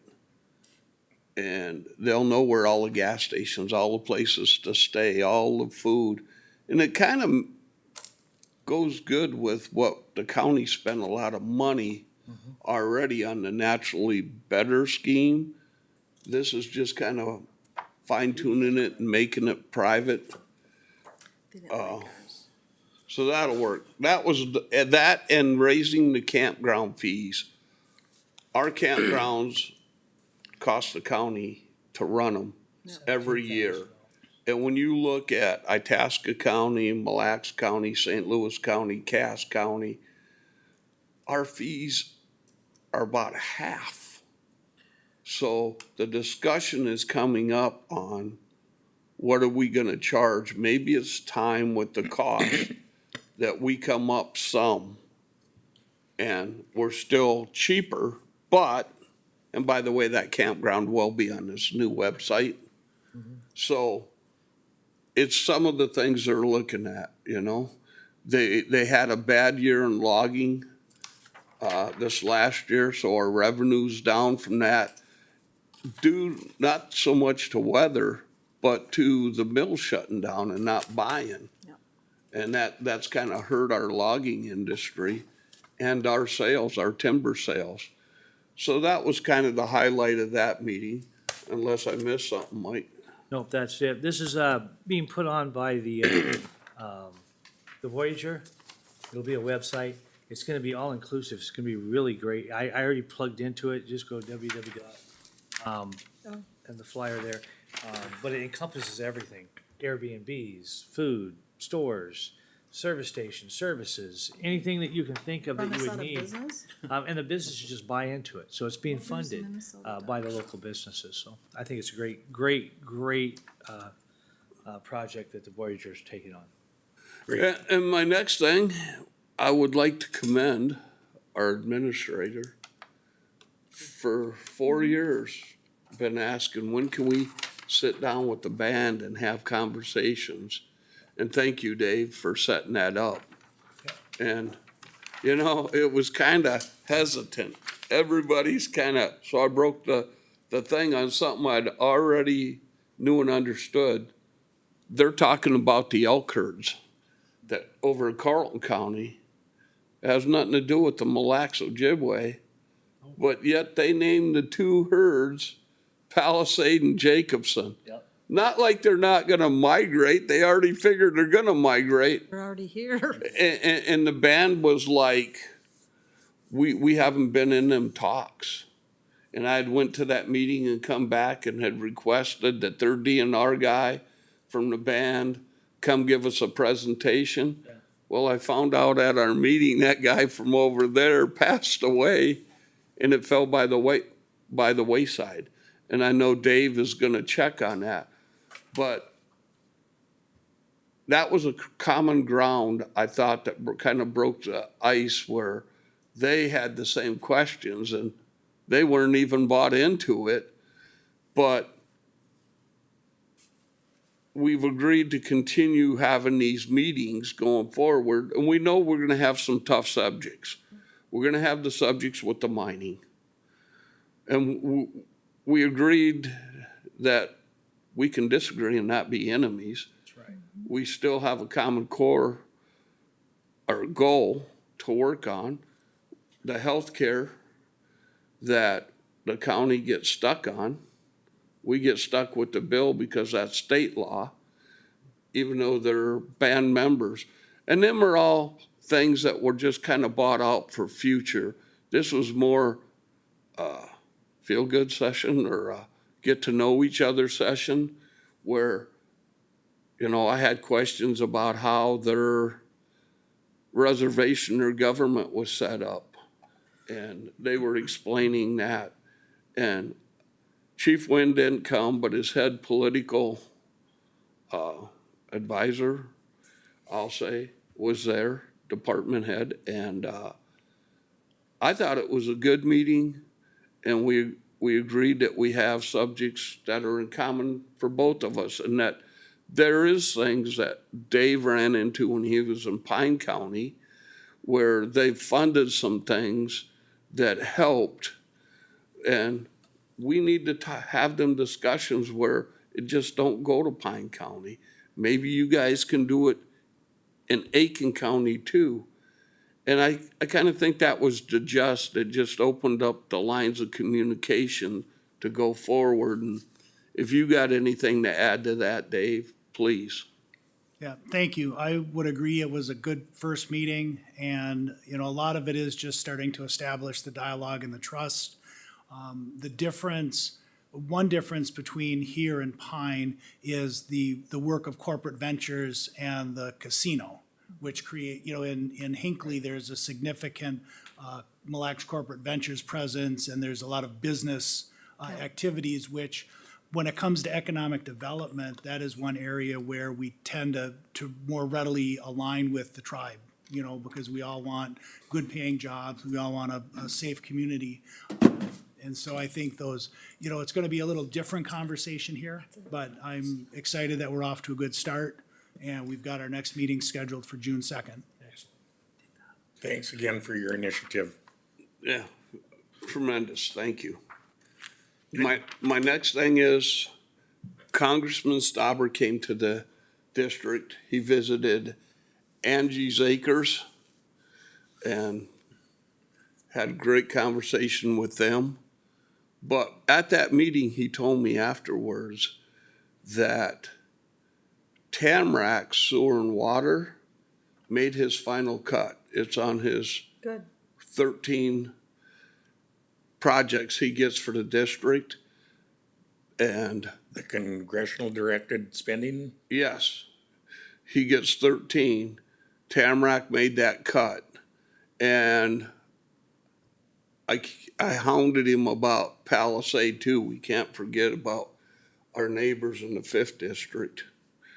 But, so we understood that. And in bonding down at the state, because it made his 13, that moved him up the bonding list to get money for their sewer project. Good. And the city of Aitkin had requested $5 million in bonding to upgrade their sewer system. But we got towns out here like Palisade, their drinking water and that. So Senator Wiesenberg didn't have any projects. He put in for the bonding for the city of Palisade because it's still in Aitkin County. And Farnsworth and Igo put in for Tamarack. So I guess we'll know at the end of the week whether they get that bonding. It's all coming down shortly. But I was told at a meeting I was at that because we made that final cut in the congressional spending, that it will moves us up where the city of Tamarack's getting fined $38,000 a year for a sewer system that the state recommended they put in. Who's finding them? The MPCA that recommended the system. Who recommended the system? So that's looking good. You don't want me in that fight. The other thing I will say is that the Corps of Engineers, I had some deep discussions with them, and we've been going on this for 2 years. And we go to meetings and the same questions get asked, and the Corps going, well, we don't understand, it ain't productive. Well, you're not answering the questions, that's why they keep coming back. So me and Randy kind of come up with a plan that they're gonna answer the questions from the last meeting, send it back in writing. Then that group with the 4 townships and the Big Sandy Lake Association will read their answers, and then they will put in writing their next questions. And they were like, well, we don't want to have any meetings, but Congressman Stauber's office changed that. We're having a meeting on the 17th at 1 o'clock at a neutral site, not at the core site. We're gonna do it at the Big Sandy Lodge. So that's going on. Nothing new on the airport commission. And I guess that's my report, Chair. Thank you, Commissioner. Great updates. Just a note on the campsites. Aitkin was really busy. We had 34 ball teams in town this weekend. I think we could capitalize a lot more than what we probably have. We'll have those discussions. But the campsite thing came up, and I was thinking in the back of my mind, maybe when we have our budget meetings, that we discuss the increase of fees, or even maybe are there any campsites that just aren't being used enough?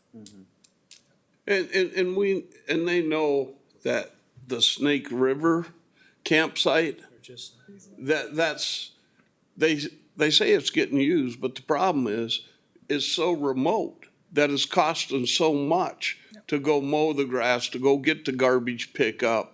And that was some of the stuff that we discussed, and I think we fell short $17,000 in the campgrounds last year. And by just simply raising our fees $10 a site, we'd be at the break-even point. And I think that was a discussion that we're gonna carry forward at the next month meeting. Good. And again, if appropriate, if necessary, maybe we can take a look at that when we go through the levy meetings and the budget meetings. Thanks, Commissioner. Had a busy month. Understandable. Yep. Lori? Yeah. I was with the EAW meeting, discussed, had the whole crew here, it was very nice. A lot of questions asked, and I'm happy it's going about it the right way. Take your time, let's do this right. Let's try to make everybody happy, but that will not happen. Community Health Board, you all got a update on that on the Friday thing from David. Thank you, David, for showing up and helping, and I'm just a little bit concerned about the whole group, but it's just me. With Maggie's return, I'm hoping it all runs smoothly.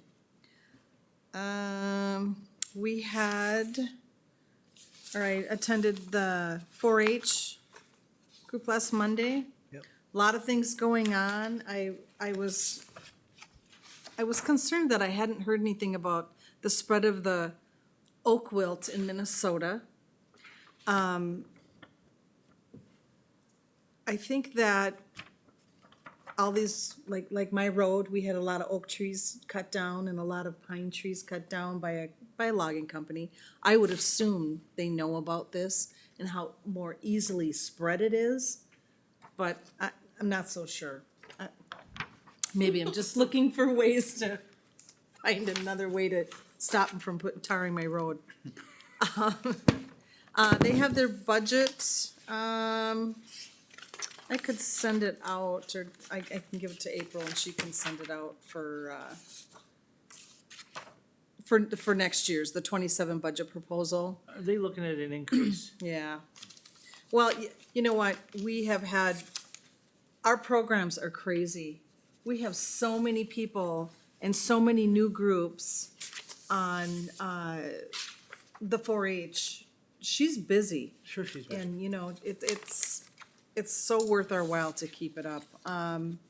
We've had the most people, we had a state project bowl. We had a spring fling, and more people joined. I mean, it's just crazy how many people we have in this community, but you guys can look this over and I'll. Mr. Chair, I got a question for Lori. Yeah. You know, my kids grew up in 4-H. They sold fruit. They sold the plat books.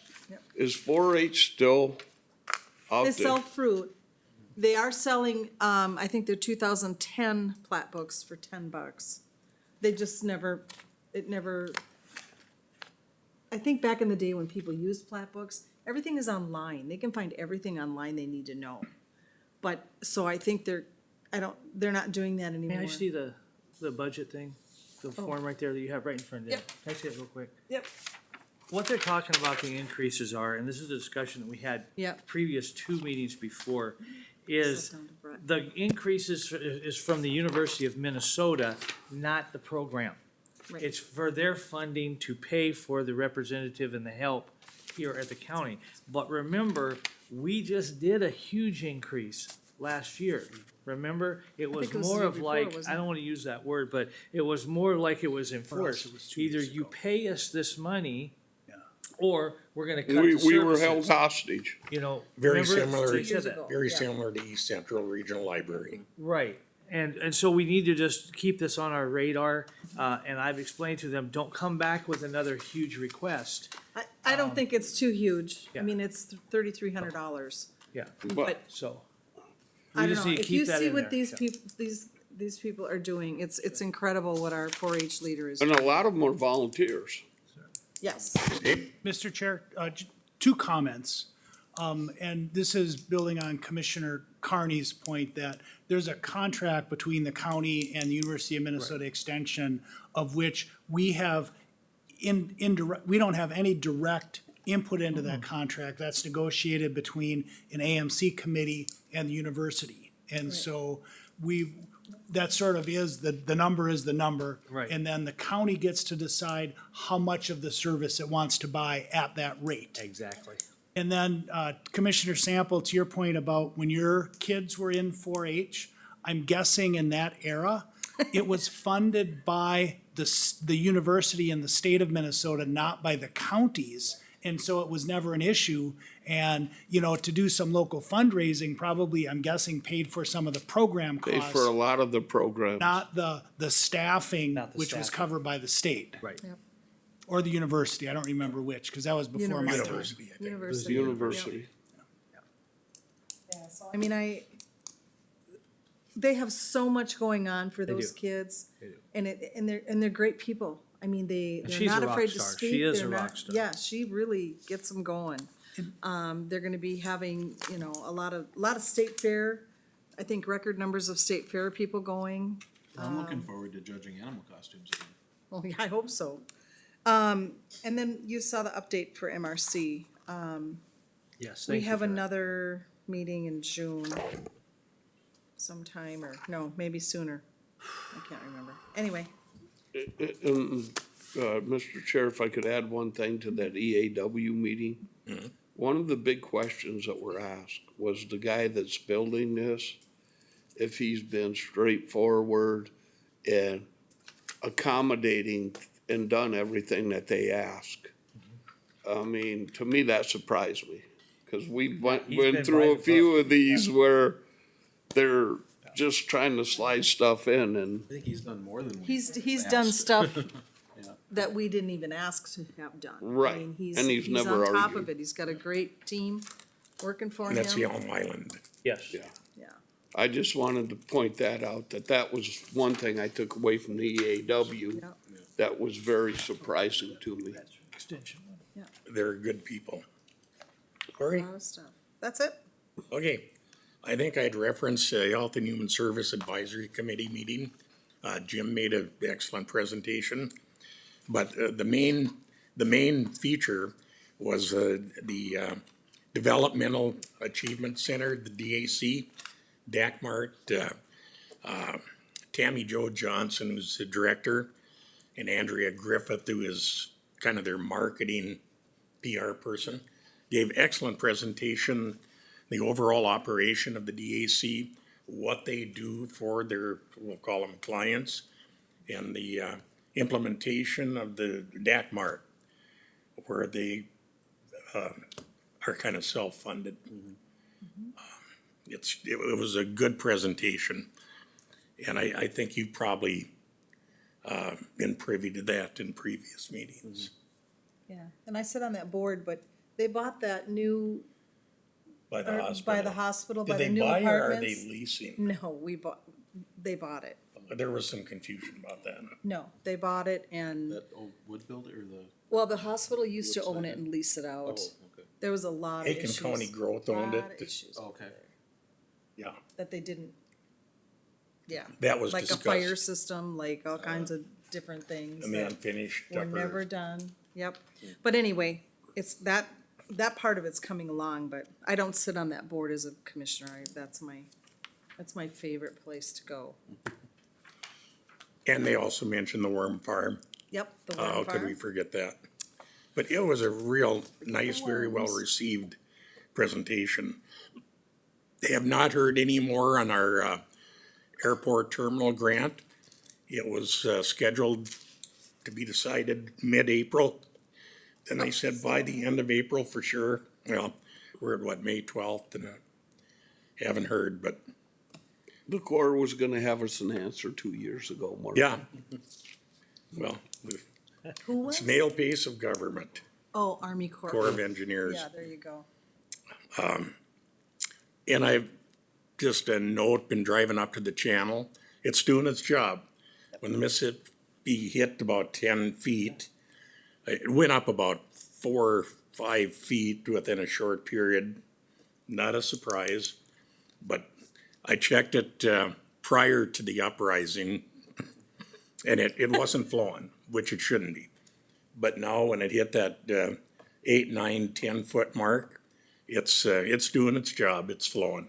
It's diverting 24 miles of water outside and outside the city of Aitkin, Cedar Brook. Like I said, let's close it off and see if Little Falls wants to help us maintain it after that. Well, and I bring this up at our One Watershed, One Plan meetings. Yeah. It's the first thing I brought up. Yeah. Hey, let's get this on the radar and on the chart. They said, well, what is this diversion channel thing? Well, Didn't even know what it was. we'll give you a little flood 101 training here. Right. But Send us some sand. it's doing its job. And now the river is back down to about 7 feet. I mean, it's coming down fast. So, it's interesting to watch. Yesterday, AMC hosted a meeting, an online Teams WebEx meeting on environmental services, nuisance versus hazard. And it was presented by Crow Wing County Environmental Services. It was really interesting. In one way, shape, or form, we've been through this over the years. All right, is this a hazard or is this a nuisance? And if so, in its respective category, who pays for it? Do we get state funding? Health and Human Services because it's health-related, environmental services because they're the environmental impacts. It was really, really interesting. Well worth the hour, and they do it during lunchtime, so I think that allows for more people to drive They can't into call it. the MPCA? Well, that's another one that came up. That is all I have, I believe. Anything else? Not, I guess we got a personnel meeting coming up right away, so motion to adjourn. I'll make that motion. Commissioner Westerman moves, supported Commissioner Sample. All in favor, say aye. Aye. Opposed, same sign, motion's carried. Meeting is adjourned. We have personnel committee. Hey, I did that coffee with the county thing, Oh, you take care. and it was fun, but I did hit on this channel thing too. I've got And personnel. it saved We the can't city of have- Aitkin